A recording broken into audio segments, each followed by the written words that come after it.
ಶ್ರೀಗುರುಭ್ಯೋ ನಮಃ. ಹರಿ ಓಂ. ಸದಾಗಮೈಕವಿಜ್ಞೇಯಂ ಸಮತೀತಕ್ಷರಾಕ್ಷರಂ ನಾರಾಯಣಂ ಸದಾ ವಂದೇ ನಿರ್ದೋಷ ಅಶೇಷ ಸದ್ಗುಣಂ ಅಸ್ಪೃಷ್ಟದೋಷಗಂಧಾಯ ಕಲ್ಯಾಣಗುಣಸಿಂಧವೇ ನಮೋ ನಮೋ ಭಕ್ತಮುಕ್ತಿದಾಯಿನೇ ಶೇಷಸಾಯಿನೇ. ಧರ್ಮವಿಜ್ಞಾನ ವೈರಾಗ್ಯ ಪರಮೈಶ್ವರ್ಯಶಾಲಿನಃ ಆನಂದತೀರ್ಥ ಭಗವತ್ಪಾದಾನ್ ವಂದೇ ನಿರಂತರಂ. ಅಭ್ರಮಂ ಭಂಗರಹಿತಂ ಅಜಡಂ ವಿಮಲಂ ಸದಾ ಆನಂದತೀರ್ಥಮತಲಂ ಭಜೆ ತಾಪತ್ರಯಾಪಹಂ. ಭವತಿ ಯದನುಭಾವಾತ್ ಕೇಳಮೂಕೋಪಿ ವಾಗ್ಮಿ ಜಡಮುದಿರಪಿ ಜಂತುರ್ಜಾಯತೆ ಪ್ರಾಜ್ಞಮೌಲಿಃ.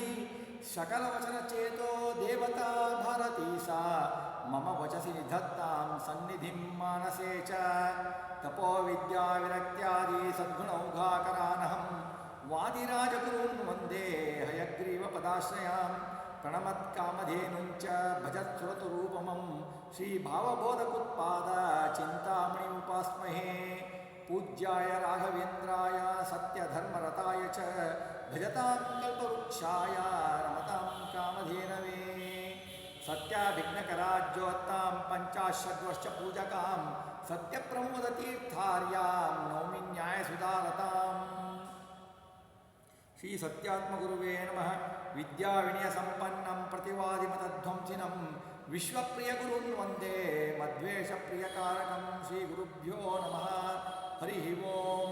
ಜಲಜ್ಯೇಷ್ಠನಿಭಾಕಾರಂ ಜಗದೀಶಪದಾಶ್ರಿತಂ ಜಗತೀತಲವಿಖ್ಯಾತಂ ಜಗನ್ನಾಥಗುರುಂ ಭಜೆ.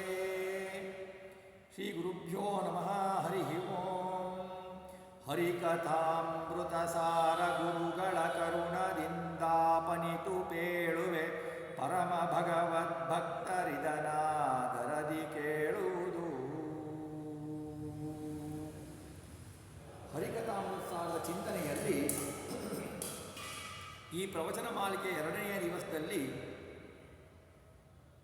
ಧ್ಯಾನ ಪ್ರಕ್ರಿಯಾ ಸಂಧಿ ಅಥವಾ ಸ್ಥಾವರ ಜಂಗಮ ಸಂಧಿಯ ಚಿಂತನೆಯನ್ನು ನಡೆಸ್ತಾ ಇದ್ದೇವೆ. ಇದರಲ್ಲಿ ನಿನ್ನೆಯ ಪ್ರವಚನದ ಅಂತ್ಯದಲ್ಲಿ ಕೆಲವೆರಡು ಶ್ಲೋಕಗಳ ಸಾಮಾನ್ಯ ಅರ್ಥವನ್ನು ನೋಡಿದ್ದೆವು. ಈಗ ವಿಶೇಷ ಅರ್ಥವನ್ನು ಚಿಂತೆ ಮಾಡೋಣ. ಕಿಟ್ಟಗಟ್ಟಿದ ಲೋಹ ಪಾವಕ ಸುಟ್ಟು ಇಂಗಡ ಮಾಡುವಂತೆ ಘರಟ್ಟಿ ರುಹಿಗಳೊಳಿಪ್ಪ ತುಂಡಲ ಕಡೆಗೆ ತೆಗೆವಂತೆ ವಿಠಲನೆಂದಾನೆಂದೊಮ್ಮೆ ಮೈಮರದಟ್ಟ ಹಾಸದಿ ಕರೆಯೇ ದುರಿತಗಳಟ್ಟುಳಿಯ ಬಿಡಿಸುವನ ತನ್ನೊಳಗಿಟ್ಟು ಸಲಹುವನು. ಕಿಟ್ಟಗಟ್ಟಿದ ಲೋಹ ಪಾವಕ ಸುಟ್ಟು ಇಂಗಡ ಮಾಡುವಂತೆ ಅಂತ ದಾಸರಾಯರು ಹೇಳಿದ್ದಾರೆ. ಇದಕ್ಕೆ ಸಾಮಾನ್ಯ ಅರ್ಥ ತುಕ್ಕು ಹಿಡಿದ ಕಬ್ಬಿಣವನ್ನು ಬೆಂಕಿಯಿಂದ ಶುದ್ಧ ಮಾಡಿ ಅದರ ಮಲವನ್ನು ತೆಗೆಯುವ ಹಾಗೆ ಅಂತ ಅರ್ಥೈಸಿದ್ದೇವೆ. ಇದಕ್ಕೆ ಇನ್ನೊಂದು ವಿಶೇಷ ಅರ್ಥವನ್ನು ಕೊಡಬಹುದು. ಜಗನ್ನಾಥದಾಸರು ಬೃಹದಾರಣ್ಯಕ ಉಪನಿಷತ್ ಭಾಷ್ಯದಲ್ಲಿ ಇರುವ ಒಂದು ಶ್ಲೋಕದ ಅನುವಾದವನ್ನು ಇಲ್ಲಿ ಮಾಡಿದ್ದಾರೆ. ಸ್ವರ್ಣಕಾರೋ ಯಥಾ ಸ್ವರ್ಣ ಮಲಮಗ್ನೌ ನಿಹತ್ಯ ಚ ಶುದ್ಧೇನ ತೇನ ಚ ಆತ್ಮೇಷ್ಟಂ ಕುರುತೆ ರೂಪಮಂಜಸ ಏವಂ ಸ ಭಗವಾನ್ ವಿಷ್ಣುರ್ಜೀವಸ್ವರ್ಣಸ್ಯ ಯನ್ಮಲಂ ಅವಿದ್ಯಾ ಕಾಮಕರ್ಮ ಹಿ ಆತ್ಮಾನಗ್ನೌ ಚ ಸರ್ವಕೃತೆ ಸ್ವೇಚ್ಛೆಯಾ ಕುರುತೆ ರೂಪಂ ಯೋಗ್ಯಂ ತಸ್ಯ ಮುಕ್ತಿಗಾಂ ಅಂತ ಬೃಹದಾರಣ್ಯಕ ಭಾಷ್ಯದ ಉಪನಿಷತ್ನ ಭಾಷ್ಯದಲ್ಲಿ ಆಚಾರ್ಯರು ಹೇಳಿದ್ದಾರೆ. ಅದರ ಅರ್ಥ ಅಂದರೆ ಅಕ್ಕಸಾಲಿಗರು ಬಂಗಾರದ ಕೊಳೆಯನ್ನು ಅಗ್ನಿಯಲ್ಲಿ ನಾಶ ಮಾಡ್ತಾರೆ. ಬಂಗಾರವನ್ನು ಅಗ್ನಿಯಲ್ಲಿ ಶುದ್ಧ ಮಾಡಿದಾಗ ಅದರ ಮಲವೆಲ್ಲ ಹೋಗಿ ಅದಕ್ಕೆ ಮಿಶ್ರಣವೆಲ್ಲ ಹೋಗಿ ತನಗೆ ಬೇಕಾದ ಆಕಾರವನ್ನು ಮಾಡ್ತಾರೆ. ಒಂದು ಸರ ಮಾಡಬಹುದು, ಬಳೆ ಮಾಡಬಹುದು, ಬೆಂಡೋಲೆ ಮಾಡಬಹುದು ಅಥವಾ ಮೂಗುಬಟ್ಟು ಮಾಡಬಹುದು, ಯಾವುದಾದ್ರೂ ಒಂದನ್ನು ಮಾಡ್ತಾರೆ. ಅದರ ಹಾಗೆ ಇಲ್ಲಿ ಲೋಹ ಅಂದರೆ ಬಂಗಾರದ ಲೋಹ ತೆಗೆದುಕೊಂಡರೆ ಜೀವನು ಲೋಹ, ಭಗವಂತನು ಅಕ್ಕಸಾಲಿಗ ಅಂತ ತೆಗೆದುಕೊಂಡರೆ ಜೀವನಾತ್ಮನೆಂಬ ಬಂಗಾರದಲ್ಲಿ ಮಲಗಳು ಯಾವುವು? ಕಾಮ, ಕರ್ಮ, ಅಜ್ಞಾನ, ಅವಿದ್ಯೆ ಎನ್ನುವ ಮಲಗಳು. ಇವುಗಳ ಕೊನೆಯನ್ನು ಆತ್ಮಜ್ಞಾನವೆಂಬ ಅಗ್ನಿ, ನಮ್ಮ ಆತ್ಮಜ್ಞಾನವೆಂಬ ಅಗ್ನಿಯಲ್ಲಿ ಭಗವಂತ ಅವುಗಳನ್ನು ನಾಶ ಮಾಡಿ ತನ್ನ ಇಚ್ಛೆಯಂತೆ ಆಯಾ ಜೀವಗಳಿಗೆ ಅವರವರಿಗೆ ಯೋಗ್ಯವಾಗಿರುವ ಮುಕ್ತಿಯಲ್ಲಿರುವ ಸ್ವಲ್ಪ ಸ್ವರೂಪ ಶರೀರವನ್ನು ಪ್ರಕಟ ಮಾಡ್ತಾನೆ ಎನ್ನುವುದು ಈ ಶ್ಲೋಕದ ಅಭಿಪ್ರಾಯ ಅಂತ ದಾಸವರೇಣ್ಯರು ಬೃಹದಾರಣ್ಯಕ ಉಪನಿಷತ್ ಭಾಷ್ಯದ ಅರ್ಥವನ್ನು ಈ ಕಿಟ್ಟುಗಟ್ಟಿದ ಲೋಹ ಪಾವಕ ಸುಟ್ಟು ಇಂಗಡ ಮಾಡುವಂತೆ ಎಂಬ ಪದದಲ್ಲಿ ಅರ್ಥವನ್ನು ಮಾಡಿದ್ದಾರೆ ಅಂತ ಚಿಂತಿಸಬೇಕು. ಇದನ್ನೇ ಅದ್ಭುತವಾಗಿ ಆಮೇಲೆ ಹೇಳ್ತಾರೆ, ಘರಟ್ಟಿ ರುಹಿಗೊಳ ಇಪ್ಪತ್ತುಂಡಲ ಕಡೆವತೆಗೆ ಬಂತೆ. ಘರಟ್ಟಿ ಅಂದರೆ ಮರದ ಬೀಸೋ ಕಲ್ಲುಗಳು, ಭತ್ತ ಇರುತ್ತಲ್ವ ಅದನ್ನು ತುಂಡಲ ಕಡೆಗೆ ತೆಗೆಯುವಂತೆ, ಅದನ್ನು ಒಟ್ಟಿನಿಂದ ಕುಟ್ಟಿ ಕುಟ್ಟಿ ಕುಟ್ಟಿ ಹೊಟ್ಟಿನಿಂದ ದೂರ ಹೇಗೆ ಮಾಡ್ತಾರೆ ಹಾಗೆ ಮಾಡ್ತಾರೆ. ಹಾಗೆ ಅಂದರೆ ನಮ್ಮ ಜೀವಗಳಿಗೆ ಆ ಸಾಧನೆಯಿಂದ ಕುಟ್ಟಿ ಕುಟ್ಟಿ ಲಿಂಗ ದೇಹವೆಂಬ ಹೊಟ್ಟನ್ನು ತೆಗೆದು ಜೀವರಿಗೆ ತನ್ನ ಉದರದಲ್ಲಿಟ್ಟು ಸಲಹುತ್ತಾನೆ ಭಗವಂತ ಅಂತ ಮಾಡ್ತಾರೆ. ಇದಕ್ಕೆ ವಿಠ್ಠಲ ಎಂದೊಮ್ಮೆ ಮೈಮರ ದಟ್ಟ ಹಾಸದಿ ಕರಿಯೇ, ವಿಠ್ಠಲ ಎಂಬ ನಾಮದಿಂದ ಕರೆದರೆ ಹೀಗೆ ನಮ್ಮ ಪಾಪಗಳನ್ನೆಲ್ಲ ನಾಶ ಮಾಡ್ತಾನೆ ಅಂತ ಹೇಳಿದ್ದಾರೆ. ಅದಕ್ಕೆ ವಿಠ್ಠಲ್ ರೂಪಿ ಪರಮಾತ್ಮ ಪಾಪ ಪರಿಹಾರ ಎಂಬುದಕ್ಕೆ ಪ್ರಮಾಣವನ್ನು ಕೊಡ್ತಾರೆ. ವಿಧ ಅಜ್ಞಾನೇನ ಠಾನ್ ಶೂನ್ಯಾನ್ ಲಾತಿ ಗೃಹ್ಣಾತಿ ಯತ್ತತಃ ವಿಠಲಾಖ್ಯೋ ಹರಿಹಿ ಪಾಪಹರಣಾದೇವ ಕೀರ್ತಿತಃ ಅಂತ ಬಂದಿದ್ದು ಪ್ರಮಾಣ ಇದೆ. ಆ ತರಹ ಮಾಡ್ತಾರೆ. ಇದಕ್ಕೆ ವಿಠಲ ಅನ್ನುವುದಕ್ಕೆ ರುಕ್ಮಿಣೀಶ ವಿಜಯದಲ್ಲಿ ವಾದಿರಾಜರು ಬಹಳ ಸುಂದರವಾಗಿ ವರ್ಣಿಸ್ತಾರೆ. ಯೇ ವೈ ವಿಠಲ ಸೇವಕಾ ಶುಭದಿಯಸ್ತೇಷಾಂ ಸ ಲಭ್ಯಸ್ತ್ವಿತಿ ಪ್ರಾಯೋ ಜ್ಞಾಪಯಿತು ಮುರದ್ವಿಷಮಿತಃ ಸಂಪ್ರಾಪಯಂತೆ ಕದಾ ಅನ್ಯೇಷಾಂ ಚ ಹಿ ದೂರಗಸ್ಮೀತಿ ತಥಾ ಪ್ರಾಪ್ತಂ ಚ ತಂ ಕುರ್ವತಿ ದೋದಾಸ ಮಣಿಮಂಡಿತ ವಿಜಯತೆ ಸ್ವಾನಂದ ಮೂರ್ತೆ ಶಿಶೋಹೋ ಅಂತ ಹೇಳ್ತಾರೆ. ಇದರ ಸಾಮಾನ್ಯ ಅರ್ಥವನ್ನು ತೆಗೆದುಕೊಂಡರೆ, ಡೋಲ ಅಂದರೆ ತೊಟ್ಟಿಲು. ಯಶೋದೆ ಕೃಷ್ಣನನ್ನು ಮಲಗಿಸಿ ತೊಟ್ಟಿಲಲ್ಲಿ ಮಲಗಿಸಿ ತೂಗ್ತಾ ಇದ್ಲು. ವಿಠಲ ಅಂದರೆ ಏನು? ಜ್ಞಾನ ಶೂನ್ಯನಿಗೆ ಜ್ಞಾನ ಕೊಟ್ಟು ಉದ್ಧಾರ ಮಾಡುವವನಿಗೆ ವಿಠಲ ಅಂತ ಕರೀತಾರೆ. ಆ ವಿಠಲನಿಗೆ ಸಾತ್ವಿಕ ಜೀವರು ಸರಪಳೆಗಳು, ಆ ತೊಟ್ಟಿಲಿಗೆ ಸರಪಳೆಗಳು ಯಾವುವು? 4 ಸರಪಳೆಗಳು, 4 ವೇದಗಳು. ಆ 4 ವೇದಗಳನ್ನು ತನ್ನತ್ತ ಎಳೆಯುತ್ತಾರೆ. ಕೂಡಿ ತನ್ನತ್ತ ಎಳೆದಾಗ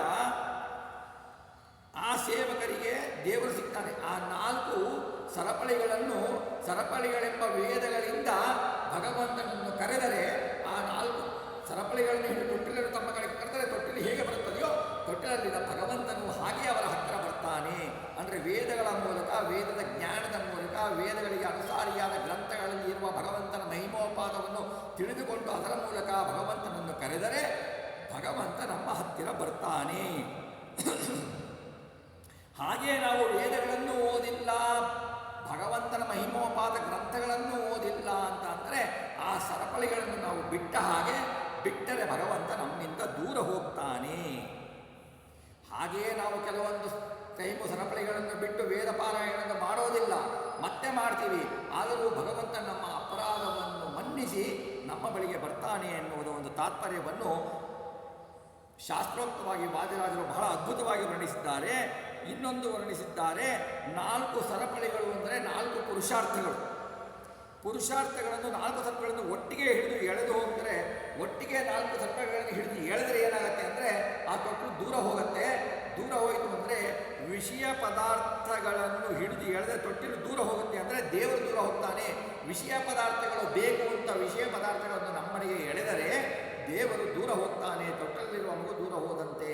ಹಾಗೆಯೇ ಸರಪಳಿಗಳನ್ನು ಬಿಟ್ಟು ಸರಪಳಿಗಳನ್ನು ತ್ಯಾಗ ಮಾಡಿದರೆ ತೊಟ್ಟಿಲು ನಮ್ಮ ಕಡೆಗೆ ಬರುತ್ತದೆ. ಅಂದರೆ ದೇವರು ನಮ್ಮ ಕಡೆಗೆ ಬರುತ್ತಾನೆ. ಅಂದರೆ ಯಾವ ಫಲದ ಆಸೆಯಿಂದಲೂ ದೇವರನ್ನು ಭಕ್ತಿಯನ್ನು ಮಾಡಬಾರದು, ನಿಷ್ಕಾಮ ಕರ್ಮದಿಂದ ಭಗವಂತನ ಸೇವೆ ಮಾಡಬೇಕು. ಆವಾಗ ಭಗವಂತ ನಮ್ಮ ಹತ್ತಿರ ಬರ್ತಾನೆ ಎನ್ನುವುದಕ್ಕೆ ವಾದಿರಾಜರು ಸುಂದರ ಉದಾಹರಣೆಯನ್ನು ಕೊಟ್ಟಿದ್ದಾರೆ. ಜಗನ್ನಾಥ ದಾಸರು ಬೃಹದಾರಣ್ಯಕ ಉಪನಿಷತ್ತಿನ ಆ ಭಾಷ್ಯವನ್ನು ಹಾಗೂ ವಾದಿರಾಜರ ಈ ವಾಕ್ಯವನ್ನು ಬಹಳ ಚೆನ್ನಾಗಿ ಇದರಲ್ಲಿ ಅರ್ಥೈಸಿದ್ದಾರೆ. ಹಾಗೆ ಭಗವಂತ ತಾನು ಸಲಹುತ್ತಾನೆ. ಮುಂದುವರೆದು ಹೇಳ್ತಾರೆ, ಜಲಧಿಯೊಳು ಸ್ವೇಚ್ಛಾನುಸಾರದಿ ಜಲಚರ ಪ್ರಾಣಿಗಳು ತತ್ತ ಸ್ಥಳಗಳಲ್ಲಿ ಸಂತೋಷ ಪಡುತ್ತಲಿ ಸಂಚರಿಸುವಂತೆ ನಡೆದ ನಾವನೊಳಬ್ಜ ಭವ ಮುಪ್ಪೊಳಲೊರೆಗ ಮೈಗಣ್ಣ ಮೊದಲಾದ ಹಲವು ಜೀವರ ಗಣವು ವರ್ತಿಸುತ್ತಿಹುದು ನಿತ್ಯದಲ್ಲಿ. ಜಲಧಿಗಳು ಅಂದರೆ ಸಮುದ್ರಗಳು ಅಂತ. ಜಲ ಅಂದರೆ ನೀರು, ಅಧಿಪತಿ ಸಮುದ್ರ. ಸಮುದ್ರದಲ್ಲಿ ಹೇಗೆ ಆಯಾ ಜಲಚರ ಪ್ರಾಣಿಗಳು ಸ್ವೇಚ್ಛೆಯಿಂದ ವಿಹಾರ ಮಾಡ್ತಾ ಇರ್ತವೆ, ಸ್ವೇಚ್ಛೆಯಿಂದ ವಿಹಾರ ಮಾಡಿ ಮತ್ತೆ ತಮಗೆ ನಿಯೋಜಿಸಿದ ತಾವು ಇರುವ ಸ್ಥಳದಲ್ಲಿಯೇ ಅವು ಬಂದು ಇರ್ತವೆ. ಇದು ಬಹಳ ಅದ್ಭುತ. ತತ್ತ ಸ್ಥಳಗಳಲ್ಲಿ ಸಂತೋಷ ಪಡಿತವಿ. ತಮಗೆ ಯಾವ ಯಾವ ಸ್ಥಳದಿಂದ ಬಂದಿರ್ತವೋ ಆಯಾ ಸ್ಥಳಗಳಿಗೆ ಬಂದು ಅವು ಸಂತೋಷಗೊಂಡು ಸಂಚರಿಸ್ತಾ ಇರ್ತವೆ. ಅದರಂತೆ ಅಂದರೆ ಇಲ್ಲಿ ಜಲಚರ ಪ್ರಾಣಿಗಳು ಸ್ವತಂತ್ರವಾ ಅಲ್ಲ. ಆ ನೀರಿನ ದೇವತೆ ವರುಣದೇವರಿದ್ದಾನಲ್ಲ, ಅವನು ಅವುಗಳ ಚಲನೆಯನ್ನು ಕಂಟ್ರೋಲ್ ಮಾಡ್ತಾನೆ. ಹೇಗೆಂದರೆ ನಾವು ಪ್ರವಾಹಕ್ಕೆ ಮುಖವಾಗಿ ಈಜು ಮಾಡ್ತೀವಿ, ಅವು ಪ್ರವಾಹಕ್ಕೆ ಸಮುದ್ರದ ಅಲೆಗಳಿಗೆ ವಿರುದ್ಧವಾಗಿ ಪ್ರಾಣಿಗಳು ಹೋಗೋದಿಲ್ಲ, ಸಮುದ್ರದ ಅಲೆಗಳಿಗೆ ಸಮ್ಮುಖವಾಗಿಯೇ ಹೋಗ್ತವೆ. ಹಾಗೆ ಹೋಗುತ್ತವೆ ಸ್ವೇಚ್ಛೆಯಿಂದ. ಅಂದರೆ ವರ್ಣನ ಅಂತರ್ಯಾಮಿಯಾದ ಮುಖ್ಯ ಪ್ರಾಣದ ಅಂತರ್ಯಾಮಿಯಾದ ಭಗವಂತನ ಅಧೀನತ್ವದಿಂದ ಅವು ಸಂತೋಷ ಪಡ್ತಾವೆ. ಅವು ಹೇಗೆ ಹಾಗೆ ಸಂತೋಷ ಪಡ್ತಾವೋ, ನಳಿನನಾಭನು ಪದ್ಮನಾಭನು ಅಂದರೆ ಪರಮಾತ್ಮ. ಪರಮಾತ್ಮನಲ್ಲಿ ಅಬ್ಜಭವ, ಅಬ್ಜ ಅಂದರೆ ಬ್ರಹ್ಮದೇವರು, ಅಬ್ಜ ಅಂದರೆ ಬ್ರಹ್ಮದೇವರು, ಭಗವಾನ್ ರುದ್ರದೇವರು, ಮುಪ್ಪೊಳಲುರಿ ಅಂದರೆ ಮೂರನೇ ಕಣ್ಣಿನಿಂದ ನೇತ್ರವುಳ್ಳ ರುದ್ರದೇವರು, ಮೈಗಣ್ಣ ಅಂದರೆ ಮೈಯೆಲ್ಲ ಕಣ್ಣಾಗಿರುವ ಅಂದರೆ ಸಹಸ್ರಾಕ್ಷ ಅಂತ ಯಾರನ್ನ ಕರಿತೀವಿ, ಇಂದ್ರದೇವರನ್ನು ಕರಿತೀವಿ. ಇಂದ್ರದೇವರು ಮೊದಲಾದ ಹಲವು ಜೀವರ ಗಣವು, ತ್ರಿವಿಧ ಜೀವರ ಸಮೂಹವು ಪ್ರತಿದಿನವೆಲ್ಲವೂ ಸಂಚಾರ ಮಾಡುತ್ತದೆ ನವಯದಲ್ಲಿ ಅಂತ ತಿಳ್ಕೊಳ್ಬೇಕು. ಪ್ರತಿದಿನವೂ ಸಂಚಾರ ಮಾಡ್ತದೆ, ಆದರೆ ಅವರವರ ಸ್ಥಾನಗಳಲ್ಲಿ ನಿಂತು ಸಂಚಾರ ಮಾಡುತ್ತೆ, ಮತ್ತೆ ಅವರವರ ಸ್ಥಾನಗಳಿಗೆ ಬರುತ್ತದೆ. ಇಲ್ಲಿ ತಾರತಮ್ಯವನ್ನು ತಿಳಿದುಕೊಳ್ಳಬೇಕು. ಯಾರು ಯಾವುದೇ ಸ್ಥಾನದಲ್ಲಿ ಹೋಗಿ ನಿಲ್ಲೋದಿಲ್ಲ, ಸಂಚರಿಸ್ತಾ ಇರ್ತಾರೆ. ಅವರಿಗೆ ನಿಯೋಜಿತವಾದ ಸ್ಥಳದಲ್ಲಿ ಬಂದು ನಿಲ್ತಾರೆ, ಆನಂದದಿಂದ ಸಂಚರಿಸ್ತಾ ಇರ್ತಾರೆ ಅಂತ ತಿಳ್ಕೊಳ್ಬೇಕು. ಮುಂದೆ ತಿಳಿಸ್ತಾರೆ. ಮುಂದೆ 22ನೆಯ ಶ್ಲೋಕದಿಂದ 25-26ನೇ ಶ್ಲೋಕದ ತನಕ ಅನ್ವಯ ವ್ಯತಿರೇಕ ಪೂಜೆಯನ್ನು ಹೇಳ್ತಾರೆ. ವಾಸುದೇವನು ಒಳಹೊರಗೆ ಅವಕಾಶದನು ತಾನಾಗಿ ಬಿಂಬ ಪ್ರಕಾಶಿಸುವ ತದ್ರೂಪ ತನ್ನ ಮದಲಿ ಸರ್ವತ್ರ ಈ ಸಮನ್ವಯವೆಂದೆನಿಪ ಸದುಪಾಸನವಗೈವವನು ಮೋಕ್ಷಾನ್ವೇಷಿಗಳೊಳುತ್ತಮನು ಜೀವನ್ ಮುಕ್ತನಿ ನಿಜೋಳು. ಮೋಕ್ಷಪ್ರದ ವಾಸುದೇವ ರೂಪ ಭಗವಂತ ಈ ಶರೀರದ ಒಳಗೂ ಈ ಶರೀರದ ಹೊರಗೂ ಇರ್ತಾನೆ. ಸ್ಥೂಲ ದೇಹದಲ್ಲಿ ಜೀವನ್ಮುಕ್ತರಾಗೋದಕ್ಕೆ ಅವಕಾಶ ಮಾಡಿಕೊಡ್ತಾನೆ, ಸಾಧನೆಗೆ ಅವಕಾಶವನ್ನು ಮಾಡಿಕೊಡ್ತಾನೆ. ತಾನೇ ಆ ಸಾಧನೆಗೆ ಅಭಿಮಾನಿಯಾಗಿ ಬಿಂಬರೂಪನಾಗಿ ಇರ್ತಾನೆ. ಜೀವನಿಗೆ ಬಿಂಬನಾದ ಹರಿ ತದ್ರೂಪ ದೇವತಾ ರೂಪ ಆಯಾ ನಾಮದಲ್ಲಿ ಕಳಿಸಿಕೊಂಡು ಪ್ರಕಾಶಮಾನನಾಗಿ ಇರ್ತಾನೆ. ಸರ್ವತ್ರ ಜೀವರಲ್ಲಿ ಇರ್ತಾನೆ. ಈ ಸಮನ್ವಯದಿಂದ ಅಂದರೆ ಈ ಸಮನ್ವಯದ ಭಗವದ್ರೂಪಗಳ ಸಮನ್ವಯ ಮಾಡಿ ಉಪಾಸನ ಮಾಡತಕ್ಕ ಅಧಿಕಾರವು ಅಂದರೆ ಭಗವಂತನಿಗೆ ಉಪಾಸನ ಮಾಡಬೇಕಾದರೆ ನಮ್ಮಲ್ಲಿರುವ ಭಗವಂತನ ಬಿಂಬರೂಪ, ಆಯಾ ದೇವತೆಗಳಲ್ಲಿರುವ ಭಗವಂತನ ಬಿಂಬರೂಪ, ಆ ಬಿಂಬರೂಪಕ್ಕೂ ಐಕ್ಯ ಚಿಂತನೆ ಹಾಗೂ ನಾವು ಪೂಜೆಗಳಲ್ಲಿ ಮಾಡುವ ಪ್ರತಿಮೆಗಳಲ್ಲಿರುವ ಭಗವಂತನ ರೂಪಕ್ಕೆ ಐಕ್ಯ ಚಿಂತನೆಯನ್ನು ಮಾಡುವುದು ಅನ್ವಯ ಉಪಾಸನೆ ಅಂತ ಕರೆಯುತ್ತಾರೆ. ಹೀಗೆ ಮಾಡುವವನು ಮೋಕ್ಷಾನ್ವೇಷಿಗಳು, ಮೋಕ್ಷಾಪೇಕ್ಷಿಗಳು ಅವರು ಉತ್ತಮನು ಅಂತ ಹೇಳ್ತಾರೆ. ಹೀಗೆ ಹೇಳಿಬಿಟ್ಟು ಮುಂದೆ ಹೇಳ್ತಾರೆ. ಭೋಗ್ಯ ವಸ್ತುಗಳೊಳಗೆ ಯೋಗ್ಯ ರಸಗಳನ್ನರಿತು ಯೋಗ್ಯರಲ್ಲಿ ನೆಲೆಸಿಪ್ಪ ಹರಿಗೆ ಸಮರ್ಪಿಸನು ದಿನದಿ ಭಾಗ್ಯ ಬಡತನ ಬರಲು ಹಿಗ್ಗದೆ ಕುಗ್ಗಿ ಸರಗದೆ ಸದ್ಮುಖತಿ ವೈರಾಗ್ಯಗಳನ್ನೇ ಮಾಡು ನಿರ್ಭಾಗ್ಯ ನೆನ್ನಿಸದಲೇ. ತ್ರಿವಿಧ ಜೀವರು ಅನುಭವ ಮಾಡತಕ್ಕ ಭೋಜನ ದ್ರವ್ಯಗಳಿದಾವಲ್ಲ, ಯೋಗ್ಯವಾದ ನಿಷಿದ್ಧಾನಿಷಿದ್ಧ ಪದಾರ್ಥಗಳು, ಇದರಂತರ್ಗತ ರಸಗಳು, ಆ ರಸಗಳೊಳಗೆ ಪರಮಾತ್ಮ ಸ್ವೀಕಾರ ಮಾಡತಕ್ಕೆ ಯೋಗ್ಯವಾದ ರಸ ಯಾವುದು ಅಂದರೆ ಸ್ವಾಖ್ಯರಸ, ಅಯೋಗ್ಯವಾದ ರಸ ಯಾವುದು ಆ ರಸಗಳನ್ನು ಅರಿತುಕೊಂಡು ಅದರ ಭೇದಗಳನ್ನು ತಿಳಿಯುವವನಾಗಬೇಕಾಗತ್ತೆ. ಪರಮಾತ್ಮ ಸ್ವೀಕರಿಸ ಮಾಡತಕ್ಕ ರಸ ಅದು ನಿಷಿದ್ಧಾನಿಷಿದ್ಧ ರಸಾಂತರ್ಗತನಾಗಿರೋದಾಗಿದೆ. ಇದಕ್ಕೆ ಅಭಿನ್ನವಾದ ರಸರೂಪಗಳು ಯಾವುದೇ ಪರಮಾತ್ಮನಿಗೆ ಭೋಗ್ಯ ಯೋಗ್ಯ ರಸಗಳನ್ನು, ಯಾವತ್ತೂ ಅಯೋಗ್ಯ ರಸಗಳು ಪರಮಾತ್ಮನಿಗೆ ಭೋಗಯೋಗ್ಯವಲ್ಲದ್ದು. ಈ ಪ್ರಕಾರ ಯೋಗ್ಯಾಯೋಗ್ಯ ರಸಗಳನ್ನು ತಿಳಿದವನಾಗಿ ಯೋಗ್ಯರಲ್ಲಿ ಯೋಗ್ಯರಾದ ಮುಕ್ತಿಯೋಗ್ಯರು, ಅಯೋಗ್ಯರಾದ ತಮೋಯೋಗ್ಯರು, ಮಧ್ಯಮಸಾರಿಯಾದ ನಿತ್ಯ ಸಂಸಾರಿಗಳು, ಅವರಲ್ಲಿ ನೆಲೆಸಿಪ್ಪ ಶ್ರೀಹರಿಗೆ ನಾವು ಅನುದಿನದಿ ಸಮರ್ಪಿಸಬೇಕು. ಪರಮಾತ್ಮನ ಸಾಕ್ಷ್ಯರಸಗಳನ್ನು ಪರಮಾತ್ಮನಿಗೆ ಅರ್ಪಿಸುವುದರಿಂದ ನಿನ್ನ ದೇಹಾಂತರ್ಗತನಾಗಿ ಅರ್ಪಿಸಿ ಭೋಜನಾದಿಗಳನ್ನು ಮಾಡುವರಾಗಬೇಕು. ಆ ರಸಗಳಲ್ಲಿ ನಾವು ಏನು ದೇವರಿಗೆ ಭೋಗ್ಯ ಪದಾರ್ಥಗಳನ್ನು ಅರ್ಪಿಸ್ತೇವೋ ಅದರಲ್ಲಿರುವ ಭಗವಂತನ ರೂಪಗಳ ಚಿಂತನೆ, ಅದರಲ್ಲಿರುವ ರೂಪಗಳ ಚಿಂತನೆಗೂ ಭಗವಂತನ ಚಿಂತನೆ, ನಮ್ಮ ಬಿಂಬ ರೂಪಿಯಲ್ಲಿರುವ ಪರಮಾತ್ಮನ ಚಿಂತನೆಗೂ ಯಾವ ಭೇದವನ್ನು ಐಕ್ಯವನ್ನು ಕಲ್ಪಿಸಿಕೊಟ್ಟು, ಭೇದವನ್ನು ಕಲ್ಪಿಸಿದ ಐಕ್ಯವನ್ನು ಕಲ್ಪಿಸಿಕೊಟ್ಟು ಅವನಿಗೆ ಅದರಲ್ಲಿರುವ ರಾಕ್ಷಸಗಳನ್ನು ಮತ್ತು ಆಯಾ ಪದಾರ್ಥಗಳಲ್ಲಿರುವ ತದ್ರೂಪ ತದ್ದಾಕಾರನಾದ ಭಗವಂತನ ರೂಪವನ್ನು ಐಕ್ಯದಲ್ಲಿ ಚಿಂತನೆ ಮಾಡಿಬಿಟ್ಟು ಐಕ್ಯವನ್ನು ಚಿಂತನೆ ಮಾಡಿ ಭಗವಂತನಿಗೆ ಅರ್ಪಿಸಬೇಕು. ಇದು ಅನ್ವಯ ಉಪಾಸನೆ ಅಂತ ಹೇಳ್ತಾರೆ. ಹೀಗೆ ಮಾಡುವವನು ಭಾಗ್ಯ ಬಡತನ ಬರಲು, ಭಾಗ್ಯ ಬರುತ್ತೆ, ಶ್ರೀಮಂತಿಗೆ ಬರುತ್ತೆ, ಬಡತನ ಬರುತ್ತೆ, ಯಾವುದಕ್ಕೂ ಹಿಗ್ಗಬಾರದು, ಕುಗ್ಗಬಾರದು. ಪರಮಾತ್ಮನಲ್ಲಿ ಅಚಲವಾದ ಭಕ್ತಿಯನ್ನು ಇಟ್ಟು, ಅವಿಚ್ಛಿನ್ನ ಭಕ್ತಿಯನ್ನು ಇಟ್ಟು ವೈರಾಗ್ಯಗಳನ್ನೇ ಮಾಡು. ವಿಷಯ ಪದಾರ್ಥಗಳಲ್ಲಿ ವೈರಾಗ್ಯವನ್ನು ಮಾಡು, ಭಗವಂತನ ಬಗ್ಗೆ ವೈರಾಗ್ಯ ಮಾಡಬೇಡ.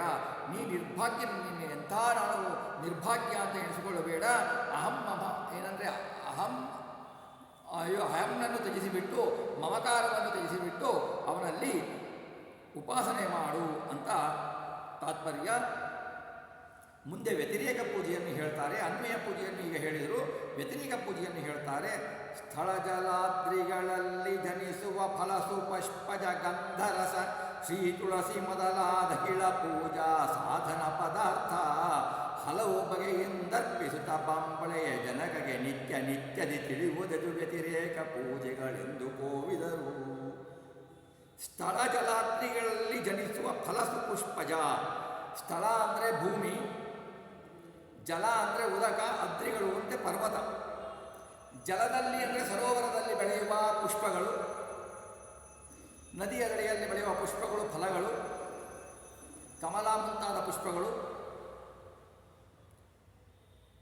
ಆಮೇಲೆ ಜಲಾದ್ರಿ ಅಂದರೆ ಅವಾಗತ್ತೆ ಸ್ಥಳಗಳಲ್ಲಿ ಭೂಮಿ, ನಮ್ಮ ಮನೆಯಲ್ಲಿ ಬೆಳಿತೀವಲ್ಲ ಪುಷ್ಪಗಳು, ಆ ಜಲಾದ್ರಿಯಲ್ಲಿ ಅಂದರೆ ನದಿಯ ಹತ್ತಿರ, ಸರೋವರದ ಹತ್ತಿರ ಬರೀಬೇಕಾದ್ರೆ ಅವರ ಪ್ರಕೃತಿಯಿಂದ ನಿರ್ಮಿತವಾದ ಅದೇನಾಗುತ್ತೆ, ನಾವು ನೀರು ಹಾಕೋದಿಲ್ಲ, ಅದು ಮಳೆ ಬಂದು ಅದು ಚೆನ್ನಾಗಿ ಬೆಳೆಯುತ್ತೆ, ಅದು ಶ್ರೇಷ್ಠ. ಅದನ್ನು ಬಿಟ್ಟರೆ ಮನೆಯಲ್ಲಿ ನಾವು ಚೆನ್ನಾಗಿ ನೀರು ಹಾಕಿ ಭಗವಂತನಿಗೆ ಉಪಯೋಗಿಸಬೇಕಾದ ಪುಷ್ಪಗಳನ್ನು ಬೆಳೆಸ್ತೀವಲ್ಲ, ಅದು ಎರಡನೆಯ ಹಂತ. ಆಮೇಲೆ ಅದೇ ಜಲದಲ್ಲಿ ಹೇಗೆ, ಜಲದ ಸಮೀಪ ಹೇಗೆ, ಜಲಾದ್ರಿಗಳ ಸಮೀಪ ಹೇಗೆ ಪುಷ್ಪ ಬೆಳೆದಿತ್ತೋ ಹಾಗೆ ಅದು ಪರ್ವತಗಳಲ್ಲಿ ಬೆಳೆಸಿರ್ತಾರಲ್ಲ, ಅದು ಶ್ರೇಷ್ಠ. ಅವನ್ನು ಸುಗಂಧೋಪೇತ ಪುಷ್ಪವನ್ನು, ಅವುಗಳಿಂದ ಜನಿತಗಳಾದ ಗಂಧ ಪರಿಮಳವನ್ನು, ರಸ ಫಲಗದ ಸುರಸ ಅಂದರೆ ಫಲಗಳಲ್ಲಿ ಇರುವ ರಸವನ್ನು, ಶ್ರೀ ತುಳಸಿ ಪರ್ವತದಲ್ಲಿ ಬೆಳೆದಿದ್ದು, ನಾವು ನೀರಾಗದೆ ಬೆಳೆದಿದ್ದ, ಅದು ಪ್ರಕೃತಿಯಿಂದ ಬೆಳೆದಿದ್ದು ಅಂತಹ ತುಳಸಿಯನ್ನು ಅಖಿಲ ಸಮಸ್ತವಾದ ಪೂಜಾ ಸಾಧನೆ, ಪೂಜಾ ಮಾಡುವುದಕ್ಕೆ ಏನೇನು ಸಲಕರಣೆಗಳನ್ನು ಉಪಯೋಗಿಸ್ತೇವೆ, ಸಾಣೆಕಲ್ಲು, ತಂಬಿಗೆ, ತಾಲಿ, ಉದ್ಧರಣೆ ಇವೆಲ್ಲವೂ ಸೇರಿ ಇವುಗಳನ್ನು ಭಗವಂತನಿಗೆ ಅರ್ಪಿಸಬೇಕು, ಅನುಸಂಧಾನದಿಂದ ಅರ್ಪಿಸಬೇಕು. ಎಲ್ಲೆಲ್ಲಿ ಯಾವ ಪದಾರ್ಥಗಳನ್ನು ನೋಡ್ತೀರೋ ಅಲ್ಲಲ್ಲಿ ತದಾಕಾರನಾಗಿ ಇದ್ದಾನೆ ಭಗವಂತ, ತತ್ನಾಮಕನಾಗಿ ಇದ್ದಾನೆ ಭಗವಂತ ಅಂತ ಚಿಂತಿಸಿ ಆ ರೂಪವನ್ನು ನಮ್ಮ ದೇಹದಲ್ಲಿರುವ ಬಿಂಬರೂಪಿ ಪರಮಾತ್ಮಲ್ಲಿ ಐಕ್ಯ ಚಿಂತನಾ ರೂಪದಿಂದ ಅರ್ಪಿಸಬೇಕು. ಪ್ರತಿ ಪದಾರ್ಥದಲ್ಲಿಯೂ ಖಂಡ ರೂಪಗಳು ಇವೆ, ಅವನ್ನು ಚಿಂತಿಸುತ್ತಾ ಅರ್ಪಿಸುತ್ತಾ ಭಾಗೀರಥಿ ದೇವಿಗೆ ತಂದೆಯಾದ ತ್ರಿವಿಕ್ರಮನು, ಗಂಗಾದೇವಿಗೆ ಜನಕನಾದ ತ್ರಿವಿಕ್ರಮ ಮೂರ್ತಿ ಪರಮಾತ್ಮನಿಗೆ ನಿತ್ಯದಿ ಪ್ರತಿದಿನದಲ್ಲೂ ಅರ್ಪಿಸಬೇಕು. ಪುಷ್ಪಗಳನ್ನು ಅರ್ಪಿಸಬೇಕು ಭಗವಂತನಿಗೆ. ಯಾವುದೆಂದರೆ ಪದ್ಯಮಾಲಾದಲ್ಲಿ ಟೀಕಾಚಾರ್ಯರು ಹೇಳ್ತಾರೆ, ಸ್ಮಶಾನಗಳಲ್ಲಿ ಬೆಳೆದ ಹೂಗಳನ್ನು ಹಾಕಬಾರದು ಪರಮಾತ್ಮನಿಗೆ. ಸ್ಮಶಾನಗಳಲ್ಲಿ ಹೂವು ಚೆನ್ನಾಗಿ ಬಿಟ್ಟಿರುತ್ತೆ ಗಿಡದಲ್ಲಿ ಅಂತ ತಂದು ಹಾಕಬಾರದು. ಆಮೇಲೆ ದೇವಸ್ಥಾನಗಳಲ್ಲಿ, ಮಠ ಮಂದಿರಗಳಲ್ಲಿ, ಗಿಡಗಳಲ್ಲಿ ಏನು ಹಾಕಿರ್ತಾರಲ್ಲ ಹೂಗಳನ್ನು, ಅವುಗಳನ್ನು ತೆಗೆದುಕೊಂಡು ಮನೆಯಲ್ಲಿ ಏರಿಸಬಾರದು. ಅವು ಆಯಾ ಮಠಗಳಲ್ಲಿ, ಆಯಾ ದೇವಸ್ಥಾನಗಳಲ್ಲಿ ಏನು ಬೆಳೆದಿರ್ತಾರೋ ಆ ದೇವರಿಗೆ ಸೀಮಿತ ಅದು. ಅದನ್ನು ಹಾಕಬೇಕು. ನಮ್ಮ ಮನೆಯಲ್ಲಿ ಬೆಳೆದಿದ್ದನ್ನು ಹಾಕಬೇಕು. ಕೊಂಡುಕೊಂಡು ಬರುವುದು ಅದಕ್ಕಿಂತ ನೀಚತನದ್ದು. ಮನೆಯಲ್ಲಿ ಬೆಳೆದಕ್ಕೆ ಆಗಲಿಲ್ಲ ಅಂದರೆ ಕೊಂಡುಕೊಂಡು ಬಂದು ಹಾಕಬೇಕು. ಆದರೆ ಯಾವಾಗಲೂ ಏನು ಹೇಳಬೇಕು ಅಂದರೆ, ಸ್ಮಶಾನಗಳಲ್ಲಿ ಬೆಳೆದದ್ದು, ದೇವಸ್ಥಾನಗಳಲ್ಲಿ ಬೆಳೆದಿದ್ದು, ಮಠ ಮಂದಿರಗಳಲ್ಲಿ ಬೆಳೆದ ಹೂಗಳನ್ನು, ಫಲಗಳನ್ನು ನಾವು ನಮ್ಮ ಮನೆಯ ದೇವರಿಗೆ ಅರ್ಪಿಸಬಾರದು. ಅದು ಆಯಾ ದೇವಸ್ಥಾನಗಳಿಗೆ ಸಂಬಂಧಿಸಿದ್ದು, ಅವರಿಗೆ ಅರ್ಪಿಸಬೇಕು.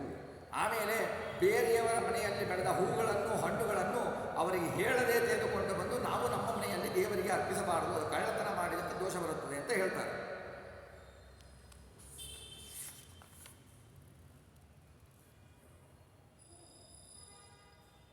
ಗಂಧವನ್ನು ಏರಿಸಬೇಕಾದರೆ ಗಂಧದಲ್ಲಿ ಇರುವ ಭಗವಂತನ 403 ರೂಪಗಳನ್ನು ನಮ್ಮಲ್ಲಿರುವ ಬಿಂಬರೂಪಕ್ಕೂ ಐಕ್ಯ ಚಿಂತನೆಯನ್ನು ಮಾಡಬೇಕು. ಹಾಗೆ ಅದನ್ನು ಹಿಂದೆ ಹೇಳಿದೆ, ಆಯಾ ಪುಷ್ಪಗಳಲ್ಲಿ ಎಷ್ಟು ರೂಪಗಳು, ಫಲಗಳಲ್ಲಿ ಎಷ್ಟು ರೂಪಗಳಂತ ಆ ರೂಪಗಳನ್ನೆಲ್ಲ ನಮ್ಮ ಬಿಂಬರೂಪಿನಿಗೆ ಐಕ್ಯವನ್ನು ಚಿಂತನೆ ಮಾಡಿ ಅರ್ಪಿಸಬೇಕಾಗತ್ತೆ.